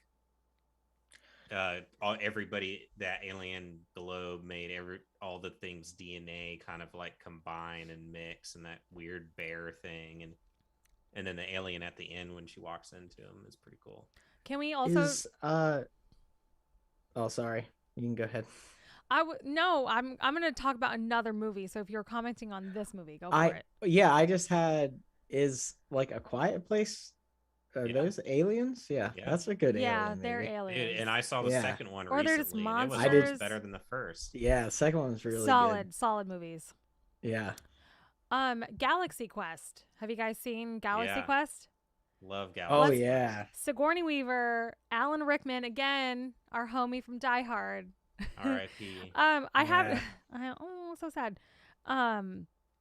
Somebody in the Discord, I think it was I'm gonna pull Sam this up. Rockwell's in it. Dude, Sam Oh, yeah. he's in Galaxy Quest? Yeah. Dude, He that plays movie is plays so like engineer underrated. number 7 who's supposed to die the whole time. You know what movie he's incredible in? You know that movie Moon? Yes. That was really good. Wait, is it Moon or is it Sunshine? The one where they go to the sun. Moon. Sam Rockwell was in Moon. The one where they go to the sun, Sunshine, that was Well, what's his name from Peaky Blinders. Yes. Dude, I don't know. So anyway, those movies are so like weird. They give me very like 2001 A Space Odyssey vibes. Like Moon gave me Mhm. very that vibe in a good way. It's hard because there's a lot of movies that have like aliens in them but aren't alien movies. Like Fifth Element is great and there's a bunch of aliens in it, but it's not an alien I feel movie. like that would qualify as just sci-fi general. Yeah, or like Hitchhiker's Guide. Yeah. Which I think that Yeah. had Alan Rickman in it as well. Matt- Sam Rockwell was in Hitchhiker's Guide. he was the like guy, and his head would like tip back, and his neck would be that other face. Matt The Matt Bloodsport on personality. Discord, Matt Von C, Mhm. formerly Summer Von, right? Matt, it's Matt. Anyway, basically said that Die Hard is a Harry Potter film because Alan Rickman is in it and the themes are the same. And he said he creeps around a tower at night avoiding Alan Rickman. Therefore, it's a Harry Potter film. I thought that was great. That's hilarious. It's a great yeah. take. Dude, Alan Rickman is one of those actors that is in so many things that we all like love and cherish, but is not like that A-list movie star or whatever that you would immediately like notice. Like even the fact that he was in Galaxy Quest, I was like, holy shit, yeah, because all I think when I think of that is Tim Allen. But like Yeah, Sigourney he's rarely Weaver is the in that lead. too. Yeah. There's a lot of really good actors Yeah. that are rarely the lead. You know, like that other guy in Yes. Harry Potter, the Scottish guy that's kind of like, he's got red hair, chubby, like old guy with a beard. In Harry Potter, he was the guy that had the weird eye, the mechanical eye, or Oh yeah, whatever. One Eye Moody Yeah, he's like yeah. known as one of the like biggest Yeah. B-list or like Well, also B actor. the guy He's like from the most famous B actor because he's like in everything. No, the guy from like Pan's Labyrinth, who that kind of like contortionist character actor guy who is also in Hocus Pocus. It was Shape in Water, and he won an Oscar for it. Remember, what's his name? I can't think of it. Yeah, I don't You know who I'm talking know a about, lot of though. their The names. tall Doug Jones. Doug Jones. And then there's a lot of He's very like watched a you. show. He's in everything, and he's so good in everything. And but like he can still, he's like I can still walk her to the grocery store. Nobody knows who I am because he's always in a ton of makeup and stuff, and like it's great. He was in yeah. Silent Hill too. He was like one of the monsters in Silent Hill. Oh, he was the Pyramid Head. Yeah. Yeah, there's a whole show I watched about like the most famous B actors, or like the biggest B actor, where they never play lead roles, but everybody knows who they are when they see it. They may not know their name, but they know their face. Like there's that one guy who's in like every Western movie and always plays the bad guy. He's got like the whitest, straightest teeth ever, and always has a scruffy beard. And I'm trying to think of, I always forget his name, but he's literally in every Western as the bad guy. And I've seen him in stuff other than Westerns, but yeah, B actor, like that's something I'd want to be, I think, if I were an actor. I don't think I'd want to be like an A-list, main character celebrity. I think that'd be too much attention. Gil says that he was an extra in the movie The Way, Way Back, featuring Sam Rockwell, filmed at Waterwiz in Wareham, Mass. That's pretty fucking awesome. That's awesome. Dude, what I most remember Sam Rockwell for is I'm a huge Chuck Palahniuk fan, and he was in the movie adaptation of Choke. And whatever to be I heard said, people didn't like the movie as much. whatever can be said about the film version of it, Sam Rockwell is fucking brilliant in it. But if the screenwriter wants to change the plot points against the will of the author, then you can't really... Right. I don't know if it even is a cult status. And I think that's why Chuck Palahniuk never made another movie. Because they want to make it... They've wanted to make Invisible Monsters forever. And That was a good one. Invisible Monsters is my favorite book. And there was talks about... Madonna being in it, and Justin Timberlake's wife, Jessica Biel, and I'm just like I'm so here for that, but it's almost like that thing that you don't want to be messed with or touched. You're like, yeah, Fight Club is a massive success, and it did deviate from the novel, but like only slightly. And when they made Choke, Chuck literally was like, you can do whatever you want, but don't change this or this. And the screenplay writer changed both of those things, that he was just like, those are non-negotiable, and there's nothing you can do about it. So yeah, I don't that's even think it's annoying. his proudest work or whatever, but Sam Rockwell's brilliant in it. I remember him from that.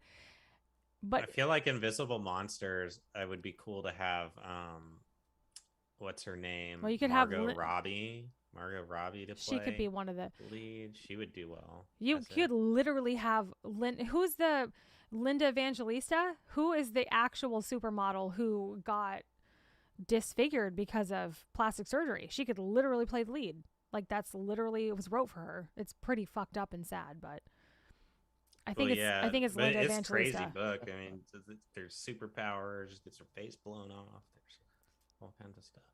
Hey, we know you suffered from some disfigurement, but you'd be perfect for this role.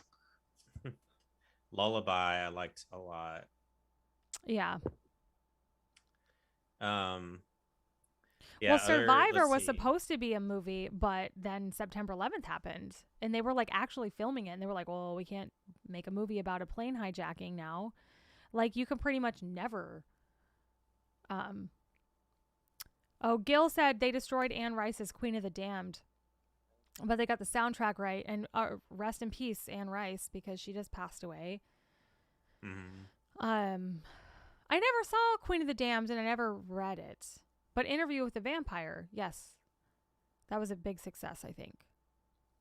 And so Richard Powell says John C. McGinley would fall into the category of the person who's in everything but no one knows. Yeah, because the name doesn't even ring a bell for me. I'm going to Google I'm it. a faces person. Oh, there you're was right. Oh, he's another in cool- Scrubs. So he's like the main doctor in Scrubs. Oh, yeah. He's awesome. Oh, and he was in Office Space. Oh. He was yeah. wasn't he like the restaurant manager? No, he was the one that was interviewing. Oh, like, what would you when they were say asking- you do here? Right. Oh man, Office Space is wait, so good. you're the Michael Bolton? Like, yeah, actually, no relation. No can, relation. can you sing?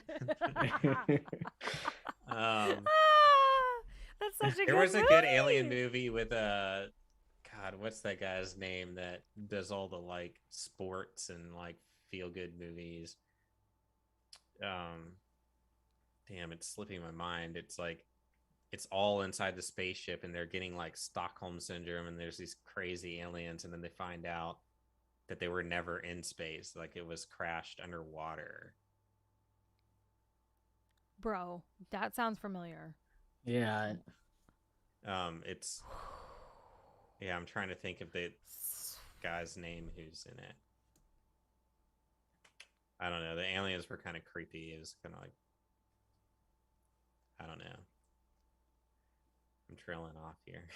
No, but like you're reminding us of a really good movie. I bought the movie. I should know what it is. I don't know why can't think of it right now. It's like when I want to talk about somebody. Was it Apocalypto or something like that? Or is that a different kind of concept? That's the Amazon movie that Mel Gibson wrote. Wait, what about that one with John Travolta, that sci-fi with John Travolta? Oh, God. Actually, crazy. I had a dream about that movie last night. Oh, that's weird. That's so weird that you would even bring that that up. came out when we were all in high school. Like, I don't even know if I Yeah, even knew it you was guys. called like something Earth or whatever, Battlefield Earth Yeah. or something. I had a dream last night that there was a sequel to that movie. There probably is. And I remember the aliens had those dreads, and then they had those big old massive boots and like the things that went all out right, of their so nose. we need the hive mind. The movie, they think they're in space the whole time, but really they're trapped underwater? Yeah, like the spaceship, they had come out of hypersleep, and there's aliens on the ship, and they're trying to escape. Pandorum. Oh, yes. yeah. Okay. Thank you. Biohazard Madness, very upset. Yes. Yeah, well, I don't know why I can't said think it three times. They said it like 3 times in the comments. They're like, Pandora. Dennis Quaid. That's who I was trying to think of. I was Dennis like, Quaid is A-list, man. Everyone knows who he is. He's not like... But you know his name was slipping my... Randy Quaid is the one that's in everything that everyone's like, who is he? But Dennis Quaid is like leading man. Randy Quaid is in The Boys. Is he? Yeah, I need to watch The Boys. I've heard it was so good, but I know Randy Quaid. I didn't know like his name. That's that's Randy Quaid. I told you, man. Um, Randy Quaid is in everything, but you don't know he's in all the National Lampoon movies. He's in a bunch of other shit, and everyone's like, "Oh, yeah, he's Yeah, My, oh, he's in second- Independence Day. He's the My dad." second- that's an um, alien movie. That's an alien movie. We've come full circle. Randy Quaid, Yeah. one of the My most second talented cousin actors of all time. dated Dennis Quaid for a long time. Wait, somebody you know Re- dated Dennis Quaid? My second cousin. Oh, So it okay. was like, Wow. yeah, it was pretty. It's basically like my grandma's sister's daughter's daughter. So she was like my age, but that's how she was removed. So she would have been my dad's cousin. She dated Dennis Quaid for a while. She lives out in California. She's a stylist, so she helps style people. I'm sure that's how she met him. It's like, has crazy. anybody, since we're kind of on a thread of just like awesome movies, who has seen Tenet? I still haven't seen it.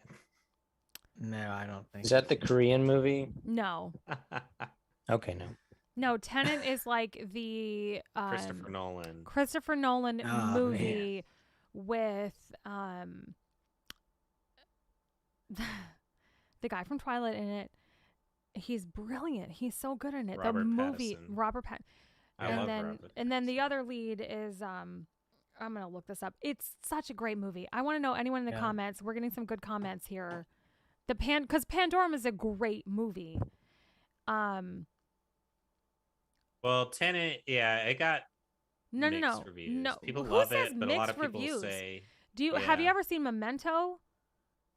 yeah, So that's I like Christopher Memento. Nolan as well, right? right. And it goes in reverse, and like once you fucking get it, you're just like, holy shit, this is fucking brilliant, groundbreaking, whatever. That's kind of what I feel about Tenet. Like, I think I watched it twice in a row because I was just like mind blown. Well, like, I heard people were saying that it was good, but it was Christopher Nolan was trying too hard to be Christopher Nolan. You know, like trying too hard to make another Memento or what was the one, Inception, where yeah. he's was trying to make Christopher it a Nolan head trip. responsible for Inception as well? Yeah, that was Mhm. his. That was his. Who cares? Like, well, they were saying Who it ultimately cares? didn't like make Yeah. sense or really. Maybe- pay It off. does make sense, dude. It does. Like, I'm Maybe telling he you, was just being himself, and the critics were like, "Oh, you're too Nope. Christopher I mean, Nolan-y for Yes. yourself." He Oh my loves He God. was making like, "What those. the fuck?" He loves Bobby, making mute those yourself kind again. of. I mean, that's just his thing, though. That he loves those. That's his style. Yeah. But I get that. But I think after when you're at like his status as a director, I think that's just. I don't know. That's the I groove never he fell did into. see. Okay, so Richard Powell, good friend of mine, fan of some Christopher Nolan's work, said it wasn't great. Oh, so a friend of yours who is a fan of Christopher Nolan said it wasn't great. I thought maybe you were saying you were actually friends with Christopher Nolan, which that's great. That's amazing. I would love to have a dinner party with him and just pick his brain. See, he likes Well, the he did ones Dark lists Knight. there- That wasn't a twist. Yeah, Dark Yeah. Knight was amazing. Dunkirk It was beautifully one of those done. that I thought was boring.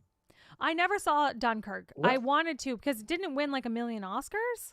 Yeah, and it was one of those that I felt was Like like a kind war of, epic.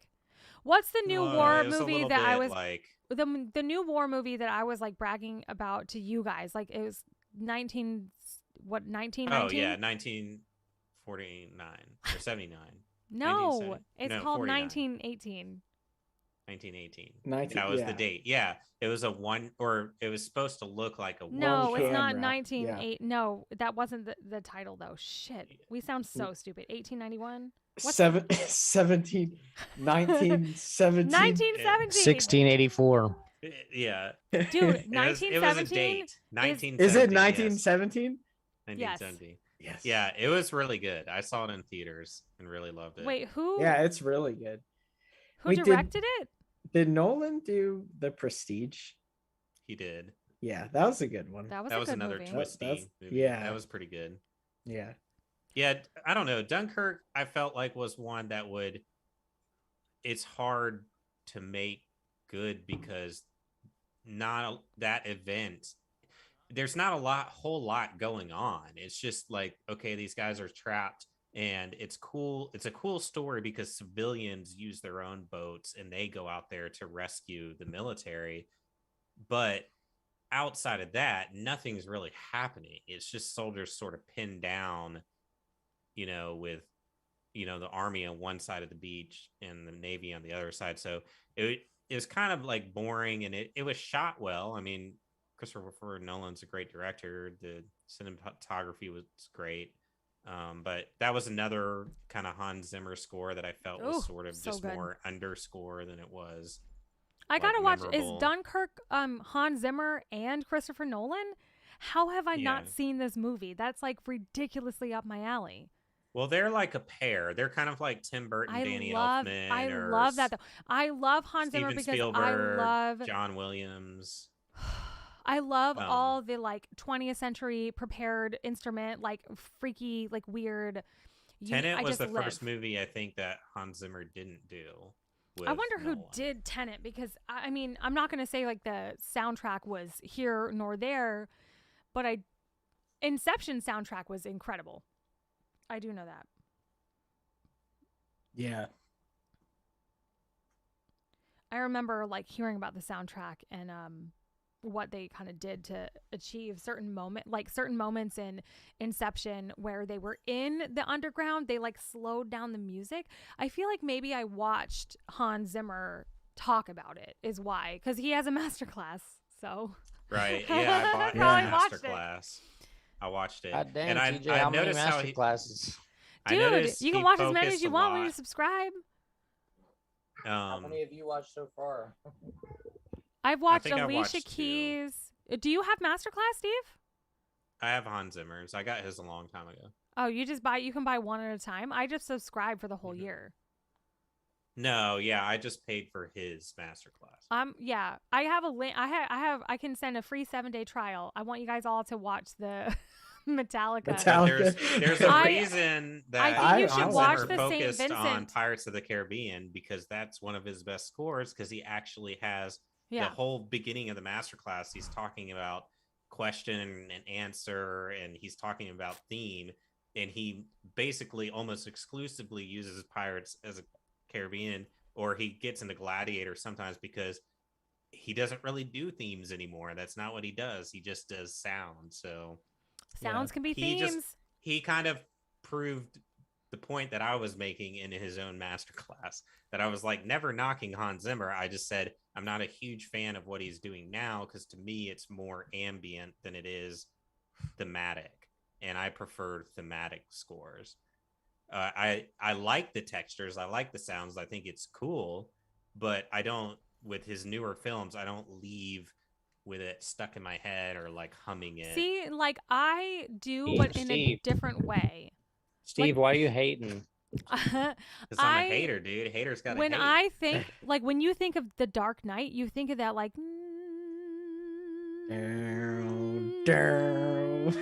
you think of that like weird prepared guitar, whatever he was doing on that. You think of that. When I think of Inception, you think of that weird noise that happens when they like spin the top thing. Like, I don't know, like those things, that atmospheric, like. I think I love the Dark Knight. My favorite score of his atmospheric scores, I think Interstellar is his best atmospheric. I don't think I've ever seen that. Dude, just listen, download the soundtrack. I mean, he uses organ a lot in it as like kind of the hook instrument, and it really gives it this big, spacey, epic feel. And so there's like organ in his strings, and he does these arpeggios, and it's definitely more atmospheric than thematic, but I think that one to me is more memorable. Like, it just, I don't know, something about the organ, it feels very And what movie was that from? Interstellar. Which, yeah, if you're talking about being a fan of Christopher Nolan and Hans Zimmer, Interstellar is one of their best movies they've ever made. Really? I don't think I've seen it. Yeah, it deals with time travel, because it basically they go out in space, but when you go that far in space, time is different than time on Earth. And so it's, you know, and it's got McConaughey, it's got Matt Damon in it. Wait. It's got Hold up. Now we're talking about it's some such a hotties good here. movie. Hold on. It's such a good movie. Interstellar. Have I really never seen it? I can't believe you haven't seen 2014? I've seen. Wait, is that the Wow, one where that Matt was Damon's trapped in 2014. space? No, That's the it. Martian. Yeah, Matt right? Damon that's is trapped on a That's planet. Martian. Or the Martian, yeah. That's Yeah. a different. That's a, Oh, I by read. the way, I the actually guy read that who- book. It was The guy great. who wrote that book, he's just came out with another book. Oh, And nice. I want to listen to it. It's supposed to be an epic sci-fi. The Martian sucked. Interstellar was dope. Hey, the Martian did not It suck. looks okay. So the cover Oh, looks like geez. I something loved I've Interstellar, though. seen. Here. Dude, I'm gonna- but by the way, speaking of like sci-fi alien movies, on the list that I wrote, that I like pulled up, Contact was on it. Can we talk about how great of a movie Contact is? Oh yeah. Speaking of Never seen McConaughey, it. Here Never you go, seen it. Tej. I don't think I've seen it. well, okay, I want to Sorry. go to the comments. So, Richard Powell, thank you for watching us on YouTube. You might be the only person watching on YouTube, which like hell yeah. But it's like a private conversation now. What is the overall topic? We did start talking about our favorite alien Metallica and then our Metallica. favorite alien movies. Also he mentioned a movie called Crimson Tide, which I have never even heard of or seen, but they said it was their favorite Hans Zimmer score. So now, and it's Denzel Washington. Like, I'm gonna have to see this movie. Gene Hackman, Viggo Mortensen, like it's star-studded. Gandolfini. Wow, I'm gonna have to see Here this you go, movie. TJ. I don't know if y'all will come through the speakers, but Metallica needs to make a intergalactical themed album. Dude, they would. They talk about in their masterclass about being open to shit. They did a song with Lou Reed. It'll they be just- called They just say yes to Met- everything. Metallica They did that song with Lady 3000. Gaga. Metallica 3000.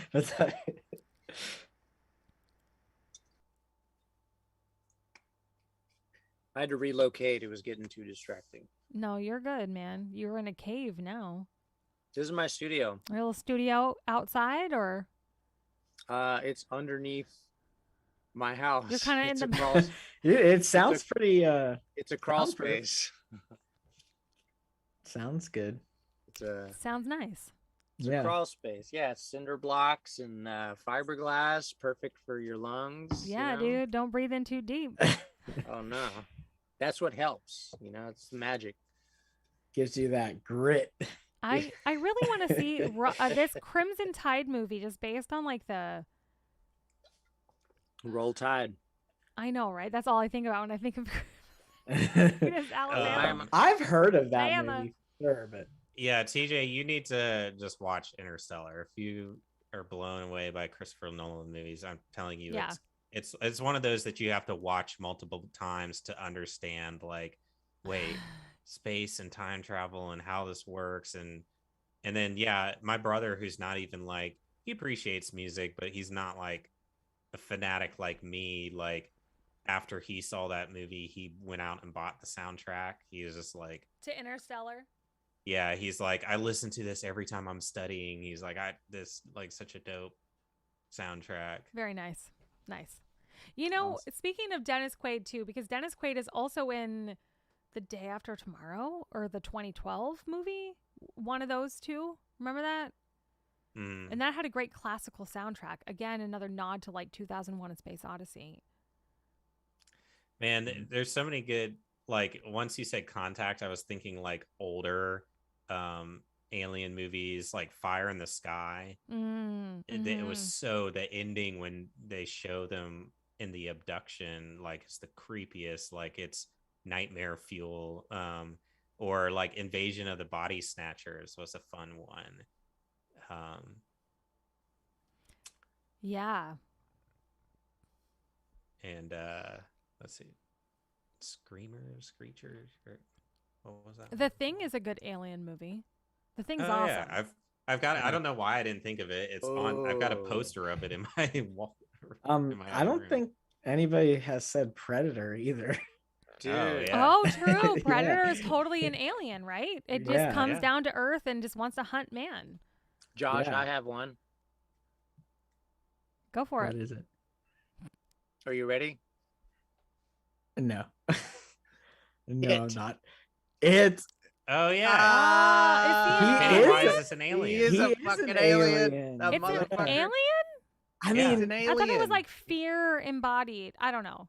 No, an at the alien. very Fear. well, at the end of the book, it's in the book he's it an gets alien. weird though, because there's like yeah, well, they like are the universe though. It's all part of the Dark Tower series, and it's all part of because his other movie, which is an alien movie, Dreamcatcher, or the book, Mr. Gray, is part of that Dark Tower, part of Pennywise.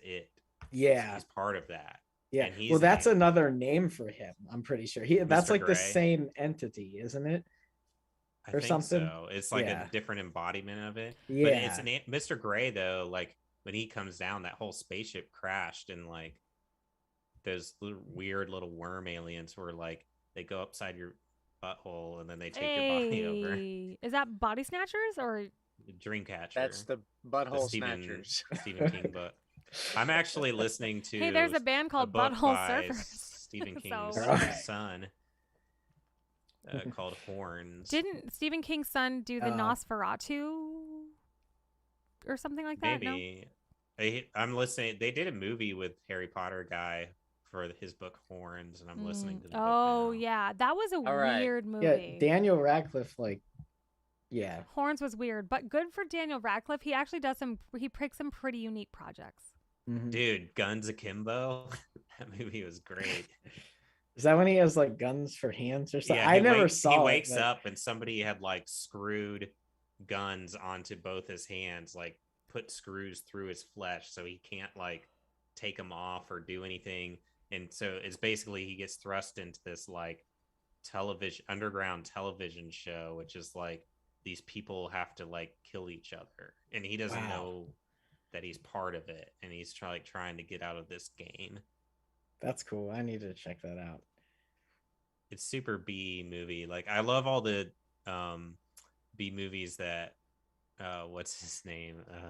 Nicolas Cage is in recently. Like Oh, the Willy's like Wonderland? Maggie. Well, Like Maggie was great. Yeah. I know what you're talking about, TJ. I can't remember. oh, I'm thinking of Willy's. It's called Willy's Wonderland, It's- no? Is Yeah, what that it's was called? it's kind of like a based off of Five Nights at Freddy's, that Yeah. video game where he's at the like Chuck E. Cheese place. Oh, Yeah. oh, alien movie, District 9. How did we forget District 9? Man, that's one of the best ever. Bro, Yeah. Wow. seriously, one of the best.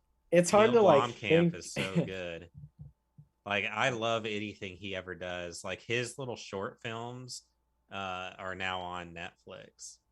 Oh, he's got a great alien short film on there that's got Dakota Fanning in it. And War of the Worlds? No. No, it's Because she's Neil in that Blomkamp. too, right? The new one. Yeah, she's in the new one, which that was great. I love that film, Steven Spielberg film. But Neil Blomkamp, who did District 9, he did Elysium and Chappie, he was gonna do an alien movie that was basically gonna be a sequel to Aliens, and it was gonna ignore all the other ones. He had art, Sigourney Weaver was down for it. They were writing a script, and basically the publishing company, Paramount or whatever, pulled the plug on it because Ridley Scott was like, I want to finish my whatever, how many more prequels I'm doing before anybody can do Alien. And so Neil Blomkamp was like, fuck this. And so he started his own studio where he would just let people collaborate, and they would just do a bunch of like short films and post them on YouTube. And that collection of short films is now on Netflix, but one of them, it's super cool, and it's got Dakota Fanning in it, and she's like on this spaceship that's been overrun by this creature with this guy, and she's trying to escape, but the creature is like a blob of just like arms and legs and like body parts, and the head's got like 1,000 eyes on it, and it just kind of Ugh. it's like fleshy and just kind Ugh. of like goes through this ship, and it was pretty cool looking. And I was just like, when I first saw it, I was like, Dakota Fanning, like, where has she been? Like, I always thought she was a great actress, especially for a kid. She was a great kid actress, and she just kind of like disappeared. And in this short film, she's at least in like a senior in high school, if not like in college. You know, she's older. Maybe she'll act again. Maybe she'll pull something like what's this Probably like from Home 25. Alone? He's now in everything again. Yeah. Looks super young. Who? Dakota Fanning. Yeah, she was. Yeah, Macaulay Culkin. Macaulay Culkin, you know, he just like disappeared, and now he's just like cameos and a bunch of stuff, and he's in some show a lot of people like. It's a lead. It's a weird looking guy. Yeah. But I'm just glad that, you know, he's not like crazy, like Hollywood didn't destroy him, because he went out and said he did, but then he like it did. Dude. No, Sure. he actually went out on an interview recently and debunked all that. He was just like, he's like, yeah, I don't know. Everybody said I had all these issues and this and that, and I went. He's like, no, I just didn't feel like acting for a while, and because I listened to this interview with him that he was just saying people just started a lot of rumors about him having like crazy drug addictions and all this kind of stuff. Well, and then you knocked on my song for talking about this very thing. This is the very thing that I'm talking about in that song. Like people Which go redemption. People go crazy and then they love the redemption story. So it's easier to say, oh, Macaulay Culkin, he's back because of all, you know, oh, he was drug abuse. And he's probably thinking they're like, no, I wasn't. I just didn't. Anyway. Or I love how TJ said I knocked the song. You did. You said it was the depressing.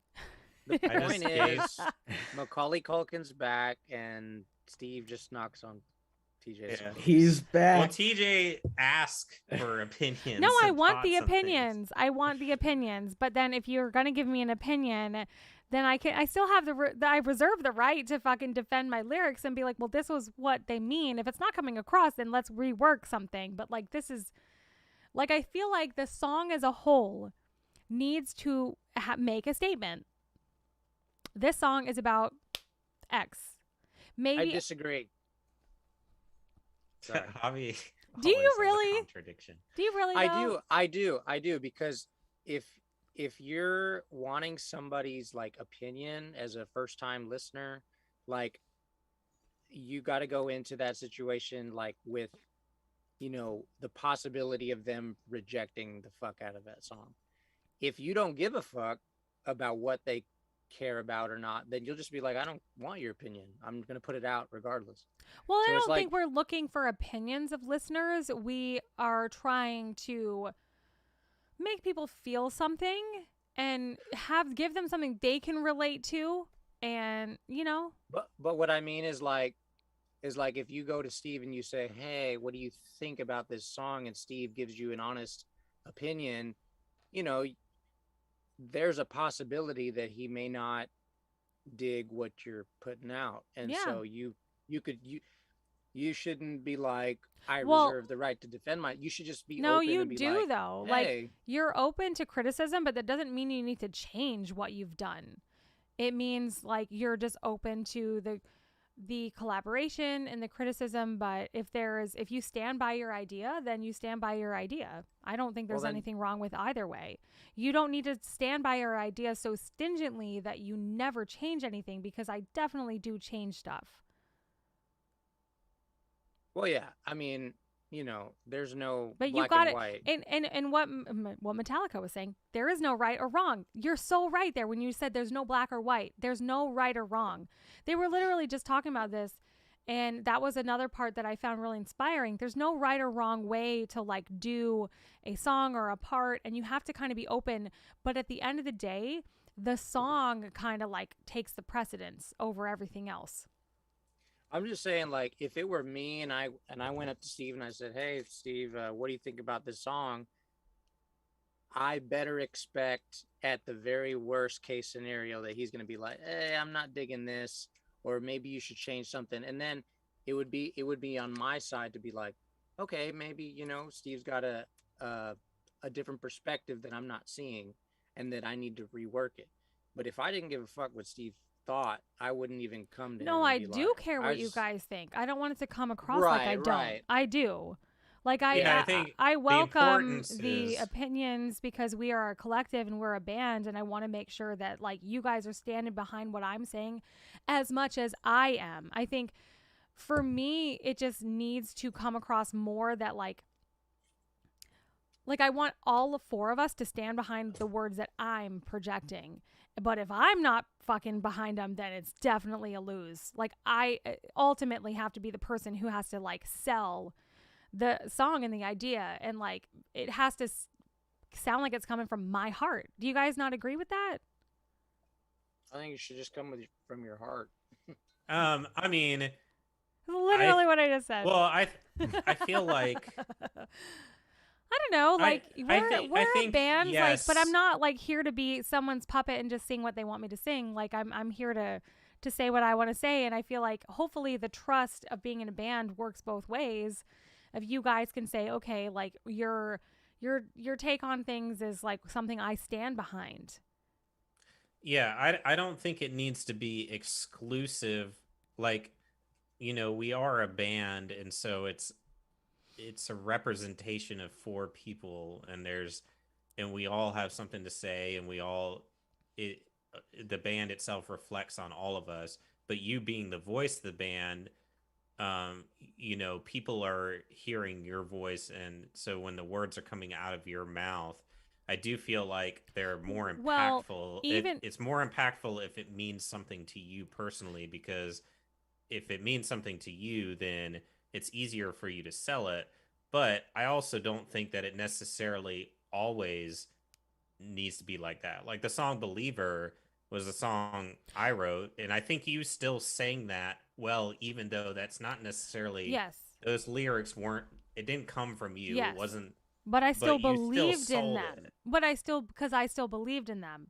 Like everything you're saying is like 100% right, and I feel like the point I'm trying to make is like even if I didn't per se write them, that I believe them and I agree with them and I feel them, and I'm like, yes, this is relatable to me and I understand this and I get this. Like, yeah.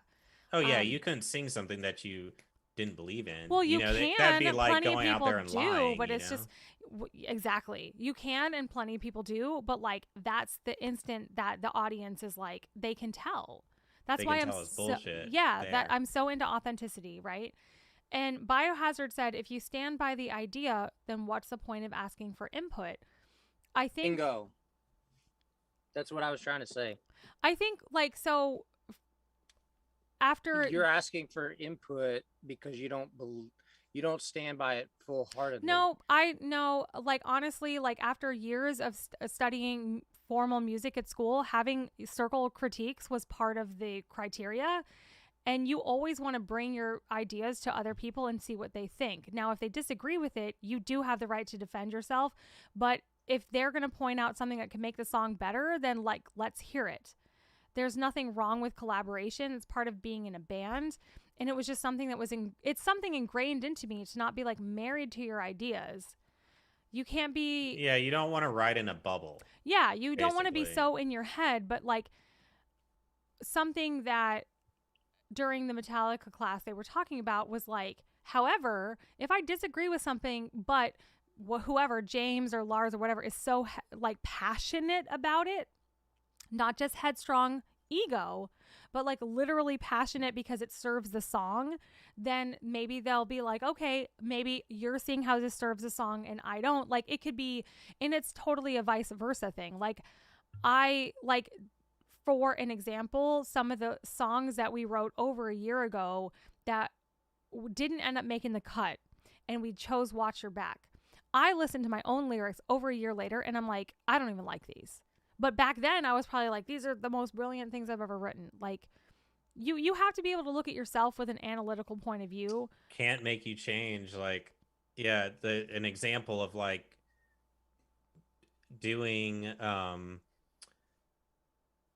being open to criticism, but also defending like what you want. That was like an example for me of like, we worked with JK on that song, and JK as a producer will make changes. Well, in the bridge of that song, he wanted the bass to drop out and it to be the guitar doing the riff, and then every drums and everything comes in. But I was just like, no, like almost every song that we have, like a verse, bass drops out, this drops out. Like this song I wrote on the bass. Like the bass is the driving force of this song. Like in the bridge, when after that chorus, I want everything to drop out except bass. I want the bass to do the riff and then everything come in. And so, even though he had tweaked things in there, that was an example of me listening to his idea, but being like, no, I stand by, like, this is a bass song.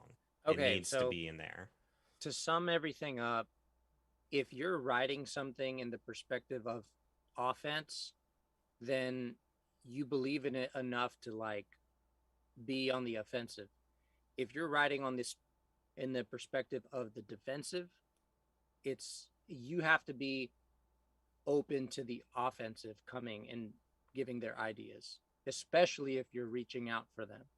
So that's the only thing that I'm saying. It's like, if I'm on the offense, y'all better be ready to defend.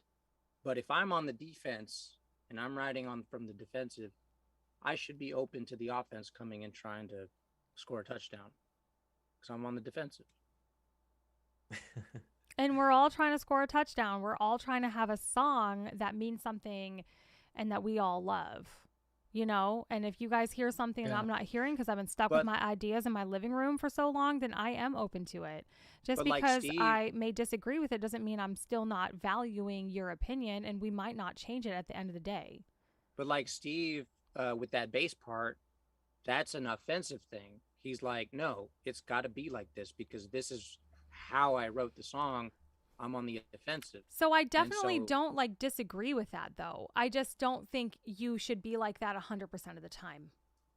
Basically, like if I approach somebody, this is how I see it. It's like, I don't know.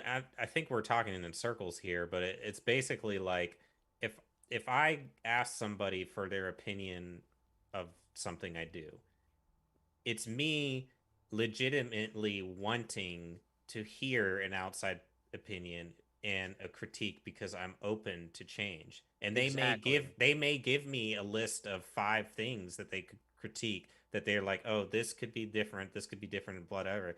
But just because I was open to it and I'm listening to it, it doesn't mean that I need to take in all 5 of those things and change every one of them. The point of being open is I hear those ideas, and 3 of the 5 ideas I might be like, oh wow, I never really thought of that. You know what? Yeah. That will benefit my song. But then 2 of them I might hear and be like, nah, I don't like that. That's gonna degrade what I'm trying to do with this. So it's like you can be open, but also at the same time not succumb to all of it. You can still stand behind what you're doing. But Steve, what's the point of being open if you're going to reject all 5? Is what I'm trying to say. It's like you at least have to like. Well, because it gives you the possibility. The person may have there's a bad opinion. I don't know. There's a possibility for betterment, but so you want to open yourself up to be like, hey, if you can make this better or whatever, like, so you still want to open yourself up to that possibility, but like, are you going to improve? Do your ideas actually improve this? And if they do, then it's not. It's not about the person. It's about you, because you trusted that person enough for you to open up. Well, I mean, I disagree on that point where since we are a band, it's kind of intrinsic in the design that we all trust each other and that we would want each other's input because we write as a collective. So if there's legitimately something that we're not liking and you have to put kind of the ego to the side of it, and it ultimately has to serve the bigger picture and the bigger song. So I think the point I was trying to make earlier about subject matter was just like the song itself has to have like a general moral or a general message. And for me, I want to make sure you guys are behind that. Not that I need you to hem and haw over every single word or syllable with me, but just like, are you stand behind this music? Because I'm very grateful that you guys do. stand behind what I have to say and like my lyrics. And for 10 years, I haven't had any kind of feedback from you guys. I don't know if it's good or bad or whatever. And apparently it's depressing, or it comes off depressing. So I'm starting to think of that and reflect and be like, well, but sometimes that's how I feel. So sometimes this is what I want to say. But if that's not But I serving think it's us, okay if we then talk about. I think it's okay for us to give input on wording or cadence It or is. whatever. No, it It's is. the same as you, But you like guys being like, oh, this usually- riff doesn't work or this yeah. doesn't work. Well, Yeah. I'm comfortable doing so. I'm comfortable just being like, hey, do it like this or try it like this. And like, you guys don't really voluntarily do that with my lyrics. And I don't want you guys to think that like, I don't welcome that. Listeners, it's because we'll get fired from the band if we critique your lyrics. She'll kick us out. Who said that? If we don't think it's amazing. No, I'm just making it up. No, That's a joke. who said that? Sorry. We're You guys fired are all if afraid we of don't me. if we don't back TJ up, if we don't praise her all the time and worship the ground she walks on. Nobody, we're fired. listen, nobody praises me ever. So I praise myself. The best way I can explain it to Javi is I'm a food guy. I have to and like so beg my you best guys for compliments. My best metaphors are food. So Javi, here's my best metaphor for it. I could make a pepperoni pizza. And pepperoni pizza is amazing. It's a staple. It's good. I know it's good. I can put it out there. People are going to like it. But, you know, maybe I'm tired of making pepperoni pizza. So I may approach somebody and be like, hey, do you got some topping ideas to put on this pizza? And so I'm being open to ideas. And they may be like, hey, throw some mushrooms on there too. And I'm like, you know what? That sounds pretty good. I might take it. But they may say, put some anchovies on there, which I personally am not a fan of. So I opened myself up to the idea, but this suggestion may be something that I'm just like, nah, the pepperoni pizza is good on its own. What you're trying to add to this is not enhancing it for me. In fact, I think it's gross, so I'm going to reject your idea. But so I'd rather keep it as just the staple pepperoni pizza than have your idea that I think is going to ruin the taste. Whereas maybe the person, you know, that throws out the mushroom idea, that's different. I'm like, oh, okay, that I like. That is an enhancement to this, and it made it better. You know, you just elevated my already good thing. And so that's how I see it with like being open and acceptable, receptive is like, we just want to you're make each you're other opening like the floor the up best. for suggestions. It's suggestions. I'm opening this up for suggestions. And if your suggestion enhances what I'm already proud of, then I will take that in. But if I think what I'm already proud of is going to be hindered or hurt based off your suggestion, I don't have to take it. I don't have to use it. And that doesn't mean that I'm not flexible or I'm not willing to work with people just because I reject it. It just means that I personally don't feel like what you're trying to input benefits or adds to my art, because ultimately it's my art, you know? True, but like, it's like, okay, you got two guys and one of them's a plumber and the other one's a culinary arts major. Like, you're going to go to the plumber and be like, hey man, what should I put on this pizza? He's going to be like, man, I love anchovies. It's like, okay, well, I fucking hate anchovies. But then you go to the culinary arts major and he's like, man, you should, you know, throw some jalapenos in there, add some spice to your life. And then you're like, hey man, that's kind of, you know, far out. Like, that's pretty cool. I might try that.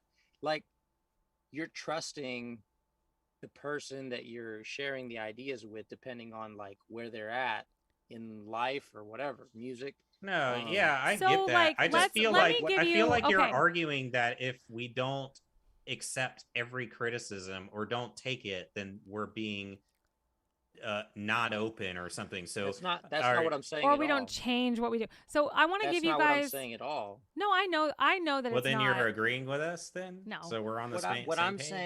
saying, yeah, we are.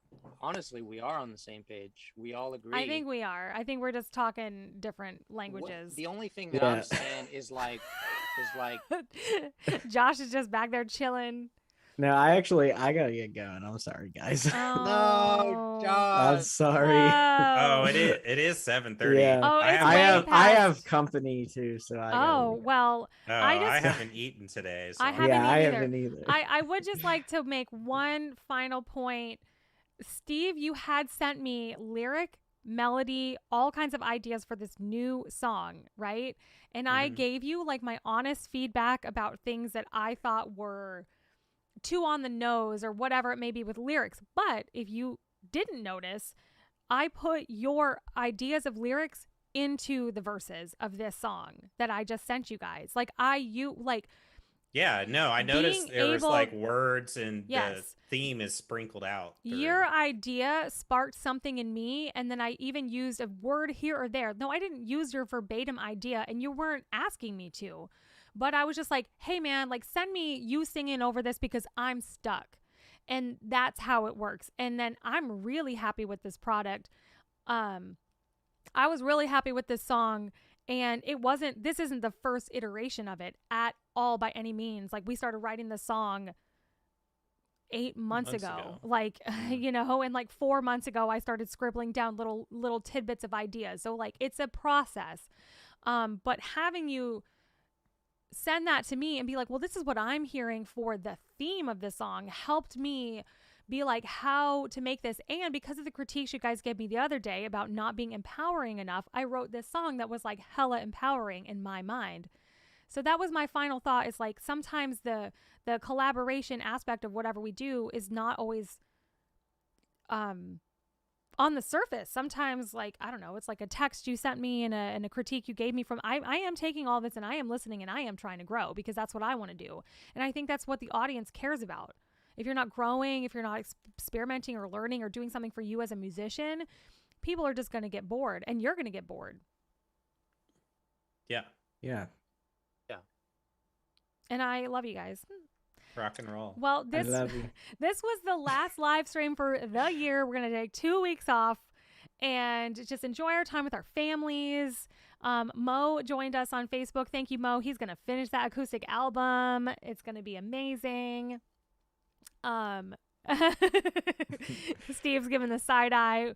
You know, it gets finished when it gets finished. No, That was I pretty hard was looking at the side-eye. comments on my other computer. That was Um, like fucking legit side eye. He's like, is it Should've going to be taken finished? us- No, Take you care. said on Facebook, and I looked over at my other computer as if I even had Facebook pulled up. I just have YouTube and Twitch up. Merry I don't even know Christmas, how happy to- holidays over there. to everybody watching. We appreciate you guys so much. Please join us on Patreon if you want to get a behind the scenes look into the making of the album. And yeah. Any other final thoughts, guys? Nope. Thanks. I love you all. Merry Christmas. Merry Happy holidays. Christmas. Merry Grinchmas. Ditto. Here's to 2022. Woo! Right on.